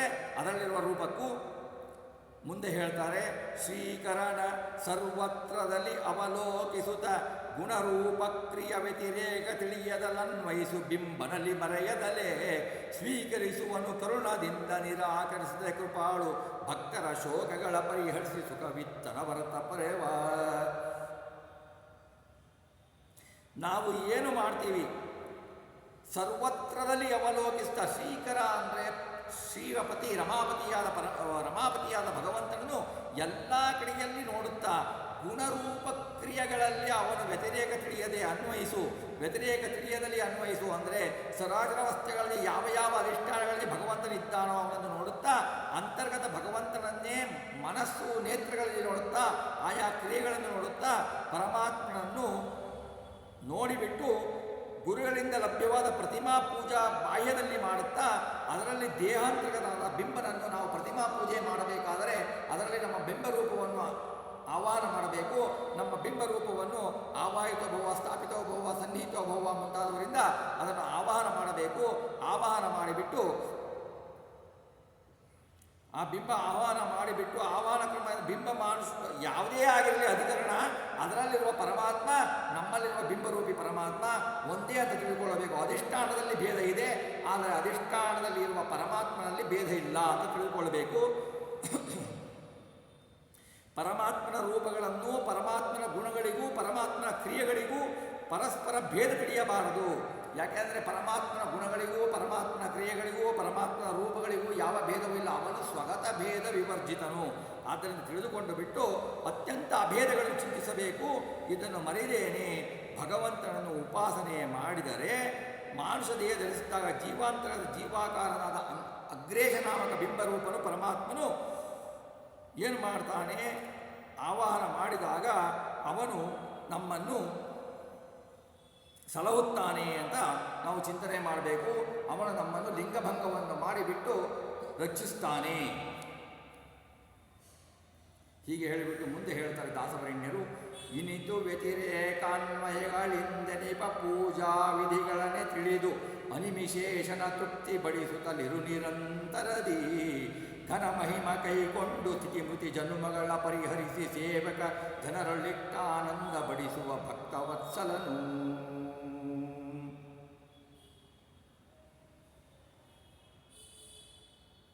ಯಾವ ಪ್ರತಿಮೆಯನ್ನು ನಾವು ನೋಡ್ತೀವೋ, ಯಾವ ಜಡ ಪ್ರತಿಮೆಯನ್ನು ನಾವು ನೋಡ್ತೀವೋ ಅದನ್ನೇ ದೇವರು ಅಂತ ಚಿಂತಿಸದೆ ಅದರಲ್ಲಿ ನಮ್ಮ ಬಿಂಬರೂಪ ಪರಮಾತ್ಮನನ್ನು ಆಹ್ವಾನ ಮಾಡಬೇಕು. ಅನ್ನೋ ವಿವಕ್ಷೆಯ ವ್ಯತಿರೇಕ ಅನುಸಂಧಾನದ ಪೂಜಾ ಮಾಡಬೇಕು. ಪಾದಾರವಿಂದ ಗತಿಯನ್ನು ಕೊಡ್ತಾನೆ, ಅನ್ಯರಿಗೆ ಇಲ್ಲ. ಅದನ್ನೇ ಆ ಪ್ರತಿಮೆಯನ್ನೇ ದೇವರು ಅಂತ ಪೂಜಿಸಿದವರಿಗೆ ಅವನು ಗತಿಯನ್ನು ಕೊಡೋದಿಲ್ಲ ಅಂತ ತಾತ್ಪರ್ಯ. ಬಡು ಅನುಸಂಧಾನ ಮಾಡಿದ್ರಲ್ಲೇ ಅವನು ದೋಷ ಎಲ್ಲ ಕಳ್ಕೊಳ್ಳಲ್ಲ. ಅರಿಷಟ್ ವರ್ಗಗಳನ್ನು ಅಹಂ ಮಮತಾದಿಗಳನ್ನು ವಿವರ್ಜನೆ ಮಾಡಿ ವೈರಾಗ್ಯ ಭಕ್ತಿಯುಕ್ತವಾಗಿ ತ್ವಮೇವ ಶರಣಮ್ಮ ಎಂಬ ಅನುಭವ ಜ್ಞಾನದಿಂದ ಮುಕ್ತನಾಗಿ ಅನುಸಂಧಾನ ಮಾಡಿ ದ್ವಂದ್ವ ಕರ್ಮಗಳನ್ನು ಮಾಡಿದರೆ ಭಗವಂತನ ಅನುಗ್ರಹ ಆಗುತ್ತದೆ ಅಂತ ಹೇಳ್ತಾರೆ. ಮುಂದೆ ಹೇಳ್ತಾರೆ, ಮುಂದುವರೆದ ದಾಸವರೆಣ್ಯರು, ಜಲಜನಾಭನಿಗೆ ಎರಡು ಪ್ರತಿಮೆಗಳಿಳೆಯೊಳಗೆ ಜಡಚೇತನ ಆತ್ಮಕ ಚಲದೊಳಿರ್ಬಗೆ ಶ್ರೀ ಪುರುಷ ಭೇದದಲ್ಲಿ ಜಡದೊಳಗೆ ತಿಳಿವದಾಹಿತ ಪ್ರತಿಮೆ ಸಹಜಾಚಲಗಳೆಂದರ್ಬಗೆ ಪ್ರತೀಗದಿ ಲಲಿತ ಪಂಚತ್ರಯ ಸುಗೋಳಕ ಅರಿತು ಭುಜಿಸುತ್ತಿರು. ಇದಕ್ಕೆ ಪ್ರಮಾಣ ಬ್ರಹ್ಮಸೂತ್ರ ಅಂತ ಓಂನ ಪ್ರತೀಕೆ ನಹಿಸ ಓಂ ಅಂತ ಇದೆ. ಆಮೇಲೆ ಪ್ರತಿಮೆಗಳು ಹೇಗೆ ಅಂದರೆ ಇದಕ್ಕೆ ಪ್ರಮಾಣ ಭಾಗವತ ಹೇಳುತ್ತೆ, ಶೈಲಿ ದಾರುಮಯಿ ಶ್ಲೋಹಿ ಲೇಪ್ಯ ಲೇಖ್ಯಾಂಚ ಸೈಕುತಿ ಮನೋಮಯಿ ಮಣಿಮಯಿ ಪ್ರತಿಮಾ ಅಷ್ಟವಿಧ ಸ್ಮೃತಃ ಇದು. ಇವು ಎರಡು ಬಗೆ ಅಹಿತ ಪ್ರತಿಮೆ ಅಂತ. ಪ್ರತಿಮಾ ಶೈಲಿ ಅಂದರೆ ಕಲ್ಲಿನಿಂದ ಮಾಡಿದ ಪ್ರತಿಮೆ, ದಾರು ಪ್ರತಿಮೆ ಅಂದರೆ ಕಟ್ಟಿಗೆಯಿಂದ ಮಾಡಿದ ಪ್ರತಿಮೆ, ಲೋಹಿ ಅಂದರೆ ಪಂಚಲೋಹದಿಂದ ಮಾಡಿದ ಪ್ರತಿಮೆ, ಲೇಪ್ಯ ಅಂದರೆ ಔಷಧಿ ರಸದಿಂದ ಮಾಡಿದ ಪ್ರತಿಮೆ, ಲೇಖ್ಯಾಮ್ ಅಂದರೆ ಕೈಯಿಂದ ಬರೆಸಿದ ಪ್ರತಿಮೆಯ ಚಿತ್ರಗಳು, ಸೈಕೃತಿ ಅಂದರೆ ಮರಳಿನಿಂದ ಉಸುಕಿನಿಂದ ಮಾಡಿದ ಪ್ರತಿಮೆ, ಮನೋಮಯಿ ಅಂದರೆ ಮನಸ್ಸಿನಿಂದ ಚಿಂತಿಸುವ ವಾಸನಾಮಯ ಪ್ರತಿಮೆ, ಮಣಿಮಯಿ ಅಂದರೆ ನವರತ್ನಗಳಿಂದ ಮಾಡಿದ ಪ್ರತಿಮೆ. ಈ ಥರ ಇರುತ್ತೆ 8 ಪ್ರತಿಮೆಗಳು.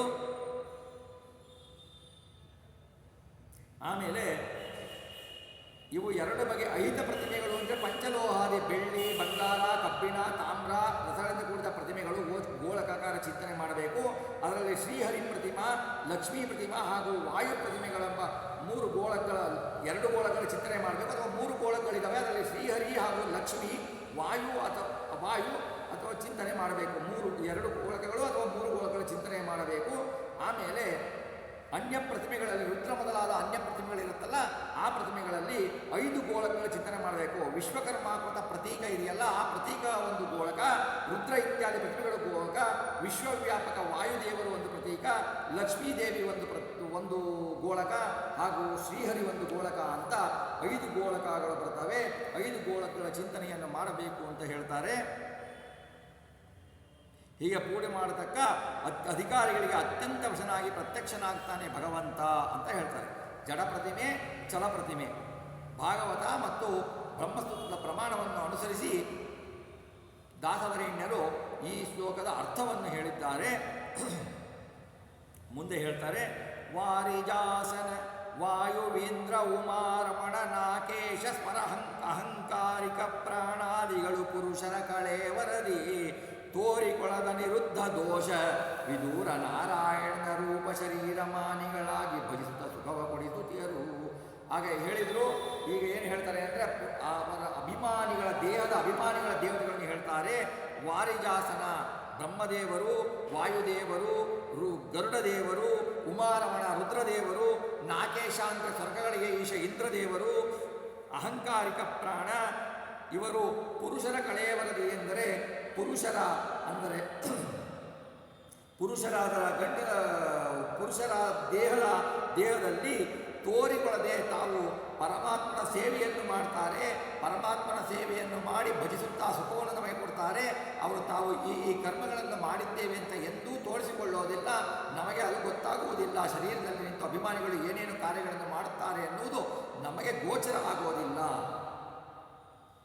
ಈ ರೀತಿ ಮಾಡಿಬಿಟ್ಟು ನಮಗೆ ಸುಖವನ್ನು ಕೊಡ್ತಾರೆ.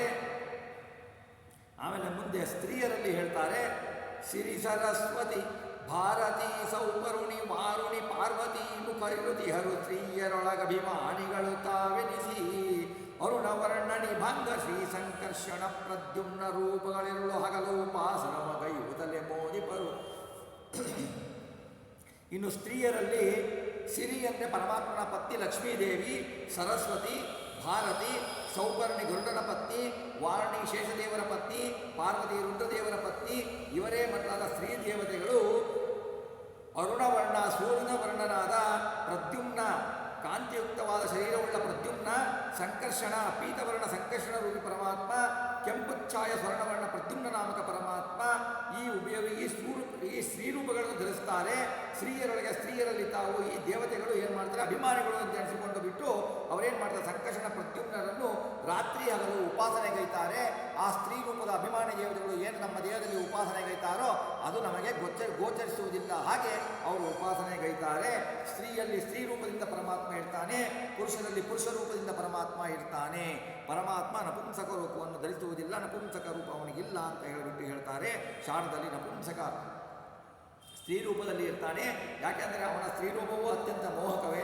ಯಾಕೆಂದರೆ ಅವನ ಸ್ತ್ರೀ ರೂಪಕ್ಕೆ ಮೋಹಕರಾಗಿ ಲಕ್ಷ್ಮೀದೇವಿಯೂ ಮೋಹರಾಗಿದ್ದಾಳೆ. ಅವನ ಮೋಹಿನಿ ರೂಪವನ್ನು ನೋಡಿಬಿಟ್ಟು ರುದ್ರದೇವರು ಮೋಹಗೊಂಡಿದ್ದಾರೆ. ಇನ್ನು ಮಾನವರ ಪಾಡೇನು ಅಂತ ವಾದಿರಾಜರು ತಮ್ಮ ಲಕ್ಷ್ಮೀ ಶೋಭಾನದಲ್ಲಿ ಹೇಳ್ತಾರೆ. ಹಾಗೆ ಮುಂದುವರೆದು ಹೇಳ್ತಾರೆ, ಕೃತ ಪ್ರತೀಕದಿ ಟಂಕಿ ಭಾರ್ಗವ ಹುತವಹ ಅನಿಳ ಮುಖ್ಯ ದಿವಿಜರು ತುತಿಸಿಕೊಳ್ಳುತ್ತಭಿಮಾನಿಗಳು ತಾವಾಗಿ ನೆಲೆಸಿದ್ದು ಪ್ರತಿ ದಿವಸ ಶ್ರೀ ತುಳಸಿ ಗಂಧಾಕ್ಷತ ಕುಸುಮ ಫಲದೀಪ ಪಂಚಾಮೃತದಿ ಭಜಕರಿಗೆ ಕೊಡುತ್ತಿಹರು ಪುರುಷಾರ್ಥ. ಕೃತ ಅಂದರೆ ಮನುಷ್ಯರಿಂದ ನಿರ್ಮಿತವಾದ ಪ್ರತೀಕದಿ ಪ್ರತಿಮೆಗಳು ಯಾವೆಂದರೆ ಕರಚರಣಾದಿಗಳ ಶಿಲ್ಪಿ ವಿಶ್ವಕರ್ಮರು ರಚಿಸಿದ ವಿಷ್ಣು ಪ್ರತೀಕ ಒಂದು, ಹುತವಹ ಅಂದರೆ ದಾರುಮಥನದಿಂದ ಮಾಡಿದ ಯಜ್ಞ ಸಂಬಂಧವಾದ ಅಗ್ನಿಯಂತ ಪ್ರತೀಕಗಳು 2 ಜಡಾಧಿಷ್ಠಾನಗಳಿವೆ. ಈ ಅಗ್ನಿ ಸಂಕೇತಕ ಜಡಾಗ್ನಿಯಲ್ಲಿ ಅಗ್ನಿ ಸಾಂಕೇತಿಕ ದೇವತೆ ಅಭಿಮಾನಿಯಾಗ್ತಾನೆ. ಅನಿಲ ಕರಚರಣಾದಿಗಳಿಂದ ಯಾರು ಮಾಡ್ತಾರೋ, ಕೈಯಿಂದ ಯಾರು ಮಾಡ್ತಾರೋ ಲೋಹಾದಿ ವಿಷ್ಣು ಪ್ರತೀಕದಲ್ಲಿ ವಾಯುದೇವರು ಅಭಿಮಾನಿಗಳಾಗ್ತಾರೆ. ಈ ಪ್ರಕಾರ ಅಭಿಮಾನಿಗಳು ತಾವಾಗಿ ಇರ್ತಾರೆ. ಆದಿಗೋಳಕ ಪ್ರತಿಮಾ ಅದರಲ್ಲಿ ಪುಷ್ಕರ ನಾಮಕ ಕರ್ಮಾಭಿಮಾನಿ ಪ್ರಥಮ ಗೋಳಕ ಆಗ್ತಾನೆ. ಅಂತ್ಯಗೋಳಕ ಭಾರತೀಯ ಮುಖ್ಯ ಪ್ರಾಣನೊಳಗೆ ಮುಖ್ಯ ಪ್ರಾಣ ಗೋಳಕನೆನಿಸ್ತಾನೆ. ಈ ಮುಖ್ಯ ಪ್ರಾಣದ ಗೋಳಾಂತರಕನಾಗಿ ಈ ಪ್ರತಿಮೆಗಳಲ್ಲಿ, ನಿರ್ಮಿತ ಪ್ರತಿಮೆಗಳಲ್ಲಿ ಟಂಕಿ ನಾಮಕ ಪರಮಾತ್ಮ ಪ್ರತಿಮೆಯಲ್ಲಿ ಇರ್ತಾನೆ. ಪರಶುರಾಮ ದೇವರು ದಾರುಮಣದಿಂದ ನಿರ್ಮಿತವಾದ ಪ್ರತೀಕಗಳಲ್ಲಿ ಪರಶುರಾಮ ದೇವರು ಅಗ್ನ್ಯಂತರ್ಗತನಾಗಿ ನಡೆಸಿರ್ತಾರೆ. ಮುಖ್ಯ ದಿವಿಜರು ತುತಿಸಿಕೊಳ್ಳ ತದ್ಗತ ದೇವತೆಗಳಿಂದ ಸ್ತೋತಿ ಮಾಡಿಕೊಂಡ ಮುಖ್ಯ ಪ್ರಾಣದೇವರು, ಅವನ ಅಂತರ್ಯಾಮಿಯಾಗಿಯಾದ ನಾರಾಯಣನು ಇತರ ದೇವತೆಗಳಿಂದ ಸ್ತೋತ್ರ ಮಾಡಿಸಿಕೊಳ್ತಾ ಇರ್ತಾರೆ. ಈ ಉಪಾಸನಾ ಹೊರತು ಅವರಿಗೆ ಅಪರೋಕ್ಷ ಬರೋದಿಲ್ಲ. 25ನೇ ಶ್ಲೋಕದಲ್ಲಿ ಹೇಳಿದರಲ್ಲ, ಅದಕ್ಕೆ ಬಿಂಬೋಪಾಸನೆ ಮಾಡಿ ಆ ಬಾಹ್ಯದಲ್ಲಿ ಆ ಜಡ ಪ್ರತೀಕವನ್ನು ಎದುರಿಗೆ ಇಟ್ಟುಕೊಂಡು ತನ್ನ ಬಿಂಬರೂಪವನ್ನು ಆವಾಹನೆ ಮಾಡಬೇಕಾಗತ್ತೆ, ಆರತಿಯ ಮಾಡಬೇಕಾಗತ್ತೆ. ಪ್ರತಿ ದಿವಸ ಈ ಪ್ರಕಾರ ಮಾಡುತ್ತಾ ಶ್ರೀ ತುಳಸಿಯನ್ನು, ಜಡ ಸಂಬಂಧ ತುಳಸಿ, ಗಂಧ, ಅಕ್ಷತೆ, ಕುಸುಮ, ಫಲ, ದೀಪ, ಪಂಚಾಮೃತವನ್ನು ದಿವಸ ಮಾಡಬೇಕು ಅಂತ ಹೇಳ್ತಾರೆ. ಅವುಗಳನ್ನು ಮಾಡಿ ಪೂಜಿಸುವಂಥವನು ಪ್ರತಿಮಾಂತಕ ತಥಾಕಾರ ಭಗವಂತನನ್ನು ಚಿಂತಿಸಿ ಅದೇ ಪ್ರಕಾರ ಪೂಜಾ ಸಾಧನಗಳ ಅಂತರ್ಗತನಾದ ಪೂಜಾ ಸಾಧನಗಳನ್ನು ಏನು ನಾವು ಮಾಡ್ತೇವೆ, ಪೂಜಾ ಸಲಕರಣೆಗಳೇನಿದ್ದವೋ ತದ್ದಾಕಾರದಲ್ಲಿ ಭಗವಂತ ಇರ್ತಾನೆ. ಆ ಭಗವಂತನ ರೂಪವನ್ನು ಆ ಪ್ರತಿಮೆಯಲ್ಲಿರುವ ರೂಪಕ್ಕೂ, ಶಾಲಿಗ್ರಾಮದಲ್ಲಿರುವ ರೂಪಕ್ಕೂ, ನಮ್ಮಲ್ಲಿರುವ ಬಿಂಬ ರೂಪಕ್ಕೂ ಐಕ್ಯ ಚಿಂತನೆಯನ್ನು ಮಾಡಬೇಕು. ಐಕ್ಯ ಚಿಂತನೆಯನ್ನು ಮಾಡಿ ಇದೇ ಪ್ರತಿಮೆಯನ್ನು ಹೃದಯಾಕಾಶದಲ್ಲಿ ಮಾಡಿಕೊಂಡು ಅವನು ಪೂಜಕತ ಭಕ್ತರಿಗೆ ಏನು ಮಾಡ್ತಾನೆ, ಪುರುಷ ಶ್ರೇಷ್ಠನಾದ ಭಗವಂತ ಪ್ರಥಮತಃ ವಾಸನಾಪರೋಕ್ಷ, ನಂತರ ಪ್ರತಿಮಾಂತರ್ಗತ ತಥಾಕಾರ ಚಿದಾನಂದ ಅಪರೋಕ್ಷ. ಪ್ರಥಮತಃ ವಾಸನಾಪರೋಕ್ಷ ಕೊಡ್ತಾನೆ, ಅದನಂತರ ಪ್ರತಿಮಾಂತರ್ಗತ ತಥಾಕಾರ ಚಿದಾನಂದ ಅಪರೋಕ್ಷ ಕೊಡ್ತಾನೆ. ನಂತರ ಸ್ಥೂಲ ದೇಹದ ಜೀವಾಕಾರ ಅಗ್ರೇಶ ನಾಮಕ ಭಗವಂತನ ಅಪರೋಕ್ಷ, ಜೀವಾಂತರದ ಪರಮಾತ್ಮ ಅಪರೋಕ್ಷ, ಇಂತಹ ಪ್ರಯೋಜನವನ್ನು ಕೊಡ್ತಾನೆ ಅಂತ ಹೇಳಿಬಿಟ್ಟು ದಾಸವರೇಣ್ಯರು ಹೇಳ್ತಾರೆ. ಮುಂದೆ ಹೇಳ್ತಾರೆ, ನಗನಗಗಳಿಗೆ ಅಭಿಮಾನಿಗಳೆನಿಪಸುರರು ಸಹಜಾಚಲಗಳಲ್ಲಿ ಮಾನಿಗಳೆನಿಸಿ ಶ್ರೀ ವಾಸುದೇವನ ಪೂಜಿಸುತ್ತಲಿಹರು. ಸ್ವಗತ ಭೇದ ವಿವರ್ಜಿತನ ನಾಲ್ಬಗೆ ಪ್ರತೀಕದಿ ತಿಳಿದು ಪೂಜಿಸೆ ವಿಗತ ಸಂಸಾರ ಅಬ್ಧಿ ದಾಟಿಸಿ ಮುಕ್ತರನು ಮಾಳ್ಪ. ನಗಗಳ ಅಭಿಮಾನಿ, ಮೇರು ಮಂದಿರಾದಿ ಹಿಮಾಚಲಾದಿ ಪರ್ವತಗಳಿಗೆ ಅಭಿಮಾನಿಗಳು ಎನಿಸತಕ್ಕ ಆಯಾ ಪರ್ವತಾಭಿಮಾನಿ ದೇವತೆಗಳು, ಸಹಜಾಚಲಗಳು, ಕರಚರಣಾದಿ ವಿಶಿಷ್ಟವಾದ ಪ್ರತಿಮೆಗಳು, ವ್ಯತಿರಿಕ್ತ ಕರಚರಣಾದಿ ಶೂನ್ಯಗಳಲ್ಲಿ ಜಗತ್ತಿನಲ್ಲಿ ಏನು ಮಾಡಿರ್ತಾರೆ, ಆ ಪರ್ವತಾದಿಗಳಿಗೆ ಅನ್ಯವಾದ ಪ್ರತಿಮೆಗಳು, ಜಡಗಳು ಯಾವ್ಯಾವುದಿದೆ ಅವೆಲ್ಲ ಸಹಜಾಚಲಗಳು ಎಂದರೆ ಹ್ಯಾಂಗೆ ಹುಟ್ಟಿತೋ ಹಾಗೆ ಇರತಕ್ಕದ್ದು. ಇಂತಹ ಸಹಜಾಚಲಗಳಿಗೆ ಮಾನಿಗಳೆನಿಸಿ ಅಭಿಮಾನಿಗಳು ಅಂತ ಎನಿಸಿ ಶ್ರೀ ವಾಸುದೇವನ ತದನಂತರ್ಗತವಾದ ಕಾಂತಿಯುಕ್ತನಾದ ವಾಸುದೇವನನ್ನು ಪೂಜಿಸ್ತಾ ಇರ್ತಾರೆ ಅಭಿಮಾನಿ ದೇವತೆಗಳು. ಯಾವುದೇ ಒಂದು ಜಡವಸ್ತು ಇದ್ದರೂ ಅದರಲ್ಲಿ ಅಭಿಮಾನಿ ದೇವತೆ, ಅಭಿಮಾನಿ ಅಂತರದ ಮುಖ್ಯ ಪ್ರಾಣದೇವರು, ಮುಖ್ಯ ಪ್ರಾಣದೇವರು ಅಂತ ಭಗವಂತನನ್ನು ಚಿಂತನೆ ಮಾಡಬೇಕು. ಚಿಂತನೆ ಮಾಡಿ ನಾವು ಪೂಜೆ ಮಾಡಿದರೆ ಈ 4 ವಿಧವಾದ ಪ್ರತೀಕದಲ್ಲಿ ಅಂದರೆ ಯಾವುದಂದರೆ ಜಡ ಪ್ರತಿಮಾ, ಚೇತನ ಪ್ರತಿಮಾ, ಎರಡರೊಳಗೆ ಸಹಿತ ಪ್ರತಿಮಾ, ಕರಚರಣಾದಿಗಳಿಂದ ಮಾಡಿದ ಪ್ರತಿಮಾ, ತದನ್ನೇ ಸಹಜಾಚಲ ಪ್ರತಿಮೆಗಳು, ಈ 4 ಪ್ರತಿಮೆಗಳು, ಇವನ್ನು ಸನ್ನಿಧಾನ ಇರುವ ತೀರ್ಥಕ್ಷೇತ್ರಾದಿಗಳು, ಇವು 2 ಜಡ ಪ್ರತಿಮಾ. ಚೇತನದಲ್ಲಿ 2 ವಿಧ ಪ್ರತಿಮಾ ಇದೆ, ಒಂದು ಪುರುಷರು ಮತ್ತು ಒಂದು ಸ್ತ್ರೀಯರು. ಅಂತೂ 4 ವಿಧ ಪ್ರತೀಕದಲ್ಲಿ ಸ್ವಗತ ಭೇದ ವಿವರ್ಜಿತನು ಅಂದರೆ ಪರಸ್ಪರ ಅಧಿಷ್ಠಾನದ ರೂಪಗಳಲ್ಲಿ ಯಾವುದೇ ಅಧಿಷ್ಠಾನ ಇರಲಿ, ಅಧಿಷ್ಠಾನಗಳಲ್ಲಿ ಭೇದ ಇದೆ ಹೊರತು ಅದರಲ್ಲಿರುವ ಭಗವಂತನಲ್ಲಿ ಭೇದ ಇಲ್ಲ, ಭಗವಂತನ ರೂಪಗಳಲ್ಲಿ ಭೇದವಿಲ್ಲ. ಎಲ್ಲ ಅಧಿಷ್ಠಾನದಲ್ಲೂ ಇರುವಂಥ ಭಗವಂತನು ಒಬ್ಬನೇ. ಆ ಐಕ್ಯ ಚಿಂತನೆ ಮಾಡಬೇಕು. ಅವನಿಗೆ ಅವನ ರೂಪಗಳಿಗೂ ಅವನ ಅಂಗಗಳಿಗೂ ಸ್ವಗತ ಭೇದ, ತನ್ನ ಯಾವ ಅಂಗಗಳಿಗಾಗಲಿ, ತನ್ನ ಗುಣಗಳಿಗಾಗಲಿ, ತನ್ನ ಕ್ರಿಯೆಗಳಿಗಾಗಲಿ, ತನಗಾಗಲಿ, ಯಾವುದೇ ರೂಪಕ್ಕಾಗಲಿ ಭೇದವನ್ನು ಚಿಂತಿಸಬಾರದು ಭಗವಂತನ ಬಗ್ಗೆ. ವಿಗತ ಸಂಸಾರಾಬ್ಧಿ ದಾಟಿಸಿ ಅಹಂ ಮಮತಾದಿಗಳೆಂಬ ಸಮುದ್ರವನ್ನು ದಾಟಿಸ್ತಾ ಲಿಂಗದೇಹಕ್ಕೆ ಸಮುದ್ರವನ್ನು ವಿರಜಾಸ್ನಾನ ಮಾಡಿಸಿ ದಾಟಿಸಿಬಿಟ್ಟು ಮುಕ್ತರನ್ನು ಮಾಡ್ತಾನೆ. ಇದು 4 ವಿಧ ಪ್ರತಿಮಾಂತರದ ಭಗವತ್ ಪೂಜಾ ಎಂಬ ತಾತ್ಪರ್ಯವನ್ನು ಶ್ರೀಮದ್ ಜಗನ್ನಾಥ ದಾಸರು ಬಹಳ ಸುಂದರವಾಗಿ ವರ್ಣಿಸಿ ನಮಗೆ ಹಲವು ಉಪನಿಷತ್ತಿನ ಹಾಗೂ ಭಾಗವತದ ಪ್ರಮಾಣದ ಸಹಿತವಾಗಿ ಅರ್ಥ ಹೇಳಿದ್ದಾರೆ. ಮುಂದೆ ಹೇಳ್ತಾರೆ, ಆವ ಕ್ಷೇತ್ರಕ್ಕೆ ಹೋದರೇನ್, ಇನ್ನಾವ ತೀರ್ಥದಿ ಮುಳುಗಲೇನ್, ಇನ್ನಾವ ಜಪತಪ ಹೋಮ ದಾನವ ಮಾಡಿ ಫಲವೇನೋ. ಶ್ರೀವರ ಜಗನ್ನಾಥ ವಿಠಲನ ಈ ವಿಡದಿ ಜಂಗಮ ಸ್ಥಾವರ ಜೀವರೊಳು ಪರಿಪೂರ್ಣನೆಂದರಿಯದಿಹ ಮಾನವನು. ಈ ರೀತಿ ಭಗವಂತನನ್ನು ಸರ್ವತ್ರ ಚಿಂತಿಸದೆ ವ್ಯತಿರೇಕವಾಗಿ ಅನುಸಂಧಾನರಹಿತವಾಗಿ ಭಗವಂತನನ್ನು ಪೂಜಿಸದೆ ಭಗವಂತನು ಎಲ್ಲ ಅಧಿಷ್ಠಾನಗಳಲ್ಲೂ ಒಂದೇ ರೂಪದಲ್ಲಿ ಇದ್ದಾನೆ ಎಂದು ತಿಳಿಯದೆ ಭಗವಂತನಿಗೂ ಅವನ ಅಭಿಮಾನಿ ದೇವತೆಗಳಿಗೂ ಭೇದವನ್ನು ತಿಳಿಯದೆ ಭಗವಂತನಿಗೂ ತನಗೂ ಭೇದವನ್ನು ತಿಳಿಯದೆ ಯಾವ ಕ್ಷೇತ್ರಕ್ಕೆ ಹೋದರೇನು, ಯಾವ ಕ್ಷೇತ್ರಕ್ಕೆ ಹೋದರೇನು, ಯಾವ ಬದರಿಗೆ ಹೋದರೇನು, ಕಾಶಿಗೆ ಹೋದರೇನು, ಯಾವ ಕ್ಷೇತ್ರಕ್ಕೆ ಹೋಗಿ ಬಂದರೇನು ಅವನಿಗೆ ಏನು ಫಲ ಇಲ್ಲ. ಸರ್ವೋತ್ತಮ ಭಗವಂತ, ಸರ್ವಸ್ವತಂತ್ರ, ಗುಣಪೂರ್ಣ, ನಿರವಧ್ಯ, ದೋಷ ದೂರ ಅಂತ ಭಗವಂತನನ್ನು ತಿಳಿಯದೆ ಯಾವ ಪುಣ್ಯಕ್ಷೇತ್ರಕ್ಕೆ ಹೋಗಿದರೂ ಫಲವಿಲ್ಲ. ಆವ ತೀರ್ಥದಿ ಮುಳುಗಲೇನು, ಯಾವ ತೀರ್ಥದಲ್ಲಿ ಯಾವ ಗಂಗಾ ನದಿಯಲ್ಲಾಗಲಿ, ಯಮುನಾ ನದಿಯಲ್ಲಾಗಲಿ, ಭಾಗೀರಥಿಯಲ್ಲಾಗಲಿ, ಯಾವ ಕ್ಷೇತ್ರ ಯಾವ ನದಿಯಲ್ಲಾಗಲಿ, ಯಾವ ಮಾಸದಲ್ಲಾಗಲಿ ನಾನು ಹೋಗಿ ಮುಳುಗುತ್ತೇನೆ ಎಂದು ಭಗವಂತನ ಚಿಂತನೆ ಇಲ್ಲದೆ ಅನುಸಂಧಾನವಿಲ್ಲದೆ ಮುಳುಗಿದರೆ ಅದು ಜಲಚರಗಳು ನೀರಿನಲ್ಲಿ ಇದ್ದ ಹಾಗೆ ಹೊರತು ಭಗವಂತನು ಒಲಿಯುವುದಿಲ್ಲ. ಅದು ಎಲ್ಲ ನೀರಿನಲ್ಲಿ ಹೋಮ ಮಾಡಿದಾಗ ಯಾವ ಜಪತಪ ಮಾಡಿದರೇನು, ಎಷ್ಟು ಜಪವನ್ನು ಮಾಡಿದರೇನು, ಎಷ್ಟು ಜಪವನ್ನು ಮಾಡಿದರೇನು ಆ ಜಪದ ಮೂಲಕ ಆಯಾ ದೇವತೆಗಳ ಅಂತರ್ಯಾಮಿಯಾದ ಭಗವಂತನಿಗೆ ನಾವು ಅರ್ಪಿಸದಿದ್ದರೆ ಯಾವ ಹೋಮ ಮಾಡಿದರೇನು, ಯಾವ ಜಪವನ್ನು ಮಾಡಿದರೇನು ಏನು ಫಲ. ಜಂಗಮ ಸ್ಥಾವರ ಜೀವರೊಳಗೆ ಎಲ್ಲ ಪ್ರಪಂಚದ ಬ್ರಹ್ಮಾಂಡದಲ್ಲಿ ಎಲ್ಲ ಜಂಗಮ ಸ್ಥಾವರ ಜೀವಗಳಲ್ಲಿ ಪರಮಾತ್ಮ ಇದ್ದಾನೆ. ಅವನು ಪರಿಪೂರ್ಣ ಸ್ವಗತ ಭೇದ ವಿವರ್ಜಿತ ಎಂದು ಅರಿಯದಿಹ ಮಾನವನು ಯಾವ ಕ್ಷೇತ್ರಕ್ಕೆ ಹೋದರೂ ಫಲವಿಲ್ಲ, ಯಾವ ಹೋಮ ಮಾಡಿದರೂ ಫಲವಿಲ್ಲ, ಯಾವ ಪೂಜೆ ಮಾಡಿದರೂ ಫಲವಿಲ್ಲ, ಯಾವ ತೀರ್ಥದಲ್ಲಿ ಮುಳುಗಿದರೂ ಫಲವಿಲ್ಲ ಅಂತ ಜಗನ್ನಾಥದಾಸರು ಹೇಳ್ತಾರೆ. ಈ ರೀತಿಯಾಗಿ ಹೇಳಿಬಿಟ್ಟು ಅವರು ಧ್ಯಾನ ಪ್ರಕ್ರಿಯಾ ಸಂಧಿಯನ್ನು ಸಮಾಪ್ತಗೊಳಿಸ್ತಾರೆ. ಮುಂದೆ ನಾಡಿ ಪ್ರಕರಣ ಸಂಧಿ ಅಂತ ಅದ್ಭುತ ಸಂಧಿ ಇದು. ಇದರಲ್ಲಿ ಮುಂದೆ ಎಲ್ಲ ಹೇಳಿದರು, ಭೋಜನದ ಸಂಧಿಯಲ್ಲಿ, ಪಂಚತನ್ಮಾತ್ರಾ ಸಂಧಿಯಲ್ಲಿ ಇದರಲ್ಲೆಲ್ಲ ಬಂದಿದೆ ನಾಡಿಗಳ ವಿಷಯ. 72,000 ನಾಡಿಗಳಿದ್ದಾವೆ ಅಂತ ಬಹಳ ಶ್ಲೋಕದಲ್ಲಿ ಹಿಂದೆ ನೀವು ಕೇಳಿದ್ದೀರಾ.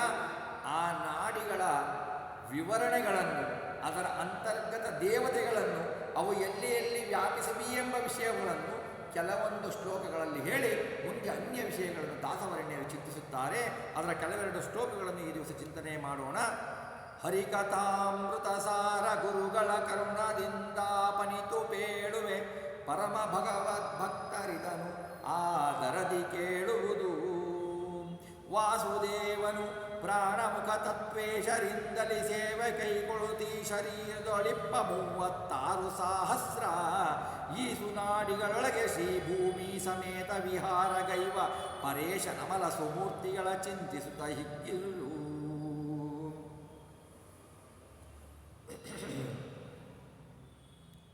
ಭಗವಂತ ವಾಸುದೇವ ನಾಮಕ ಭಗವಂತ ಪ್ರಾಣಮುಖ ತತ್ವೇಶದಿಂದೊಡಗೂಡಿ ಮುಖ್ಯ ಪ್ರಾಣ ತತ್ವಾಭಿಮಾನ ದೇವತೆಗಳಿಂದ ಒಡಗೂಡಿ ಸೇವೆ ಕೈಗೊಳ್ತಾನೆ.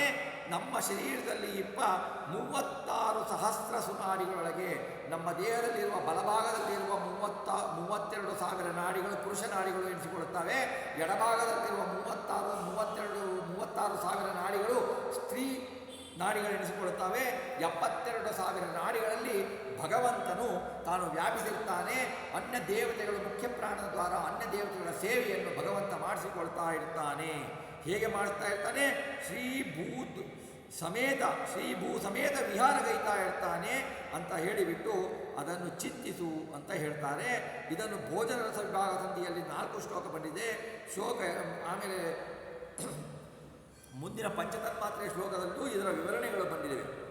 ಈಗ ಆ ಸಂಧಿಗಳು ಆ ನಾಡಿಗಳ ವಿಷಯಗಳನ್ನು ವಿವರಿಸ್ತಾ ಹೋಗ್ತಾರೆ.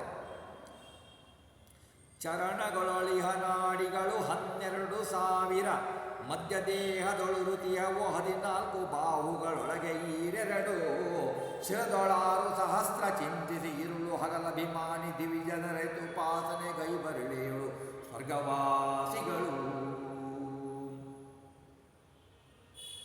ಈ 72,000 ನಾಡಿ ಇದೆಯಲ್ಲ, ಇದು ಹೇಗೆ ಇದೆ? ನಮ್ಮ ಪಾದ ಕಟಿಯ ಆರಂಭ ಮಾಡಿ, ನಮ್ಮ ಕಟಿಯಿಂದ ಆರಂಭ ಮಾಡಿ ಪಾದದ ಅಂತ್ಯದವರೆಗೂ ಇರತಕ್ಕ ನಾಡಿಗಳು ಪಾದಾಧಾರ ನಾಡಿಗಳು ಅಂತ ಕಳಿಸಿಕೊಳ್ಳುತ್ತವೆ. ಅವು 12,000 ನಾಡಿಗಳು. 12,000 12,000 ನಾಡಿಗಳಿರ್ತವೆ.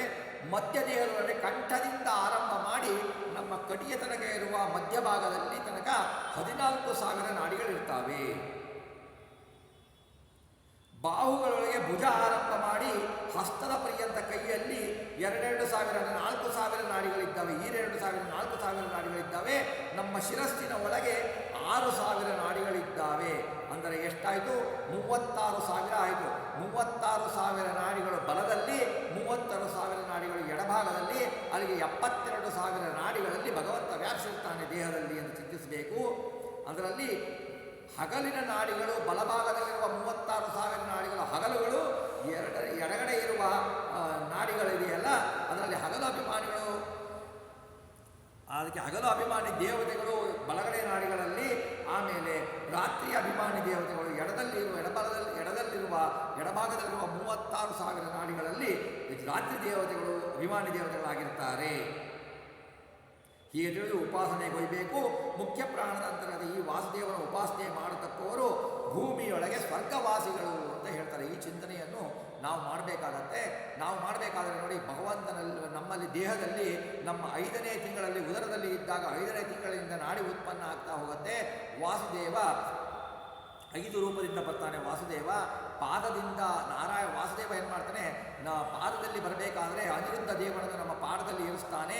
ಪಾದದಲ್ಲಿ ಇರಿಸಿಕೊಂಡು ಬಿಟ್ಟು ನಮ್ಮ ತೊಡೆಯ ತನಕ ಬಂದಾಗ ತೊಡೆಯಲ್ಲಿ ಪ್ರದ್ಯುಮ್ನ ನಾಮಕ ಪರಮಾತ್ಮನನ್ನು ಬಿಡ್ತಾನೆ. ಆಮೇಲೆ ಉದರದಲ್ಲಿ ಬಂದುಬಿಟ್ಟು ಸಂಕರ್ಷಣ ನಾಮಕ ಪರಮಾತ್ಮನನ್ನು ಬಿಡ್ತಾನೆ. ಆಮೇಲೆ ವಾಸುದೇವ ನಾರಾಯಣನು ಬಂದುಬಿಟ್ಟು ಹೃದಯದಲ್ಲಿ ವಾಸುದೇವ ತಾನೇ ಸ್ವತಃ ನಿಂತು ಬಿಟ್ಟು ತನ್ನ ರೂಪವೇ ಇನ್ನೊಂದು ರೂಪವೇ ಆದ ನಾರಾಯಣನನ್ನು ನಮ್ಮ ಶಿರದಲ್ಲಿ ಬಿಡ್ತಾನೆ. ಹಾಗಾಗಿ 5 ರೂಪಗಳಿಂದ ಭಗವಂತ ಬರ್ತಾನೆ ಅಂತ ತಿಳ್ಕೊಳ್ಬೇಕು. ಆಮೇಲೆ ಇದರಲ್ಲಿ ವಿಶೇಷಾರ್ಥ ಅಂದರೆ ಹಗಲ ಅಭಿಮಾನಿಗಳು ಯಾರು ಅಂದರೆ ಅಜಾನದ ಪುರುಷ ದೇವತೆಗಳು, ರಾತ್ರಿ ಅಭಿಮಾನಿಗಳು ಅವರ ಪತ್ನಿ ದೇವತೆಯರು. ಯಾರು ಹಗಲಿನ ಅಭಿಮಾನಿ ದೇವತೆಗಳಿದ್ದಾರೋ ಬಲಭಾಗದಲ್ಲಿರುವ ನಾಡಿಗಳಿಗೆ ಅವರ ಅಭಿಮಾನಿಗಳು, ಎಡಭಾಗದಲ್ಲಿರುವ ನಾಡಿಗಳಿಗೆ ಅವರ ಪತ್ನಿಯರು ಅಭಿಮಾನಿಗಳು. ಈ ಭರತಖಂಡ ಭೂಮಿಯಲ್ಲಿ ಸಾಧನ ಭೂಮಿ ಎಷ್ಟು ಅಂತ ವಿವರ ಕೊಡ್ತಾರೆ. 1,000 ಯೋಜನ ಸಾಧನ ಭೂಮಿ ಅವಶಿಷ್ಟ ಭೋಗ ಭೂಮಿ, 100 ಯೋಜನ ಭೂಮಿ ಸಗರರಾಯನ ಮಕ್ಕಳು ಏನು ಖನನ ಮಾಡಿದ್ರು ಭಾಗವತದಲ್ಲಿ ಕೇಳ್ತೀರಾ, ಖನನ ಮಾಡಿ ಸಮುದ್ರದಾಗೆ ಸೇರಿ ಹೋಗಿದ್ದು. 450 ರಾಮೇಶ್ವರದಿಂದ ನವಪಾಷಾಣ ಆರಂಭ ಮಾಡಿ ಚಿಕ್ಕಬದರಿಯ ಪರ್ಯಂತ 450 ಯೋಜನ, 100 ನವಪಾಷಾಣ ಆರಂಭ ಮಾಡಿ ಕೃಷ್ಣ ಪರ್ಯಂತ, ಮತ್ತೆ 250 ಕೃಷ್ಣಾದಿ ಆರಂಭ ಗಂಗಾ ಪರ್ಯಂತ, ಅಧಮ 200 ಗಂಗಾದಿ ಆರಂಭ ಚಿಕ್ಕಬದರಿ ಪರ್ಯಂತ ಉತ್ತಮ ಅಂತ 450 ಯೋಜನ ಮಾನುಷ ಸಾಧನ ಭೂಮಿ. ಇದರಲ್ಲಿ ದೇವತೆಗಳು ಮಾನುಷತ್ವೇನ ಅವತಾರ ಮಾಡಿ ಸಾಧನೆ ಮಾಡ್ತಾರೆ. ಉಳಿದ 450 ಭೂಮಿ ಯೋಜನ ಚಿಕ್ಕಬದರಿಯಲ್ಲಿ ಆಚೆಯ ಹಿಮಾಚಲ ಪರ್ಯಂತ ಪ್ರದೇಶ. ಇಲ್ಲಿ ದೇವತೆಗಳು ದೇವತಾ ಶರೀರಗಳಿಂದಲೇ ಸಾಧನೆ ಮಾಡ್ತಾರೆ. ಮತ್ತು 1000 ಯೋಜನೆಗಳು ಸಾಧನಾ ಭೂಮಿ ಭರತಖಂಡದಲ್ಲಿ ಅಂತ ಹೇಳ್ತಾರೆ. ಇದೊಂದು ಅದ್ಭುತ ಚಿಂತನೆಯನ್ನು ಈ ನಾಡಿ ಪ್ರಕರಣ ಸಂಧಿಯ 2ನೇ ಶ್ಲೋಕದಲ್ಲಿ ದಾಸರಾಯರು ಕೊಡ್ತಾರೆ. 3ನೇ ಶ್ಲೋಕದಲ್ಲಿ ಹೇಳ್ತಾರೆ, ಬೋಧಿನಾಮಕ ವಾಸುದೇವನು ವಹಿಸಿ ಸ್ತ್ರೀ ಪುರುಷಗಳ ದೋಷ ವಿರಹಿತ 72,000 ನಾಡಿಗಳೊಳಿದ್ದು ದ್ರುಹಿಣ ಮೊದಲಾದ ಮರಗಳ ಸನ್ನಿಹಿತ ಸರ್ವ ಪ್ರಾಣಿಗಳ ಮಹಾಮಹಿಮ ಸಂತೈಸುವನು ಸಂತತ ಪರಮ ಕರುಣಾಳು. ದೋಷರಹಿತ ಅಂದರೆ ದೋಷ ದೂರನಾದ ವಾಸುದೇವ ರೂಪಿ ಪರಮಾತ್ಮ ನಾಡಿಯಲ್ಲಿ ಇರ್ತಾನೆ. ಭ್ರೋತಿ ನಾಮ ಸಹಸ್ರ ಋಗ್ವಾಚ್ಯನಾದ ಪರಮಾತ್ಮ, ಭ್ರೋತಿ ಎಂಬ ನಾಮ ಸಂಕೇತನಾದ ವಾಸುದೇವನು ಸ್ತ್ರೀ ರೂಪವನ್ನು ಧರಿಸಿ ಎಡಭಾಗದ 36,000 ನಾಡಿಯೊಳಗೆ ಇರ್ತಾನೆ. ಪುರುಷ ರೂಪವನ್ನು ಧರಿಸಿ ಬಲಗದ 36,000 ನಾಡಿಯೊಳಗೆ ಇರ್ತಾನೆ. ಸ್ತ್ರೀ ಪುರುಷ ರೂಪಗಳನ್ನು ಧರಿಸಿದವನಾಗಿ 72,000 ನಾಡಿಗಳಲ್ಲಿ 72,000 ರೂಪದಿಂದ ಭಗವಂತ ಇರ್ತಾನೆ. ದ್ರುಹಿಣ ಅಂದರೆ ಬ್ರಹ್ಮದೇವರು ಅಂತ ಅರ್ಥ. ಬ್ರಹ್ಮದೇವರೇ ಮೊದಲಾದ ತತ್ವಾಭಿಮಾನಿ ದೇವತೆಗಳು ತದನ ದೇವತಾಗಣ ವಾಸುದೇವನ ಉಪಾಧಿಯಲ್ಲಿ ಸ್ತ್ರೀ ಪುರುಷ ರೂಪಗಳನ್ನು ಧರಿಸಿ ಇರ್ತಾರೆ. ಈ ಪ್ರಕಾರ ನಾಡಿಗಳೊಳಗೆ ಅವರೆಲ್ಲ ಸಂಚರಿಸ್ತಾ ಇರ್ತಾರೆ. ಅವರಿಂದ ಸೇವೆಯನ್ನು ಪ್ರತಿಪತಿ ನಾಡಿಗಳೊಳಗೆ ಅಂದರೆ ನಮ್ಮದು ಏನು 72,000 ನಾಡಿಗಳಿದಾವೋ ಆ ಪ್ರತಿಯೊಂದು ನಾಡಿಗಳಲ್ಲೂ ಬ್ರಹ್ಮದೇವರು, ಪ್ರತಿಯೊಂದು ನಾಡಿಯಲ್ಲಿಯೂ ಆಯಾ ಅಭಿಮಾನಿ ದೇವತೆಗಳು ಆ ದೇವತೆಗಳಿದ್ದಾರೆ. ಒಂದೊಂದು ನಾಡಿಗಳ ಒಳಗೆ ಒಂದೊಂದು ಭಗವದ್ ರೂಪ ಇದೆ. ಒಂದೇ ರೂಪ ಎಲ್ಲ 72,000 ನಾಡಿಗಳಲ್ಲಿಲ್ಲ. ಒಂದೊಂದು ನಾಡಿಗಳಲ್ಲಿ ಒಂದೊಂದು ಭಗವಂತನ ರೂಪ ಇದೆ. ಆ 72,000 ರೂಪ, ಆ 72,000 ರೂಪದಲ್ಲಿ 72,000 ಇವರಿರ್ತಾರೆ, ಬ್ರಹ್ಮದೇವರಿರ್ತಾರೆ. ಆ ತತ್ವಾಭಿಮಾನಿ ದೇವತೆಗಳು ಅವರೆಲ್ಲರೂ ಭಗವಂತನನ್ನು ಸೇವೆ ಮಾಡ್ತಾ ಇರ್ತಾರೆ. ಭಗವಂತನ ಪರಿವಾರ ದೇವತೆಗಳಾಗಿ ಸಂಚರಿಸ್ತಾ ಇರ್ತಾರೆ. ಸರ್ವ ನಾಡಿಯೊಳಗಿದ್ದು ಬಿಟ್ಟು ಭಗವಂತ ಸಂರಕ್ಷಣೆ ರಕ್ಷಣೆ ಮಾಡ್ತಾ ಇರ್ತಾನೆ.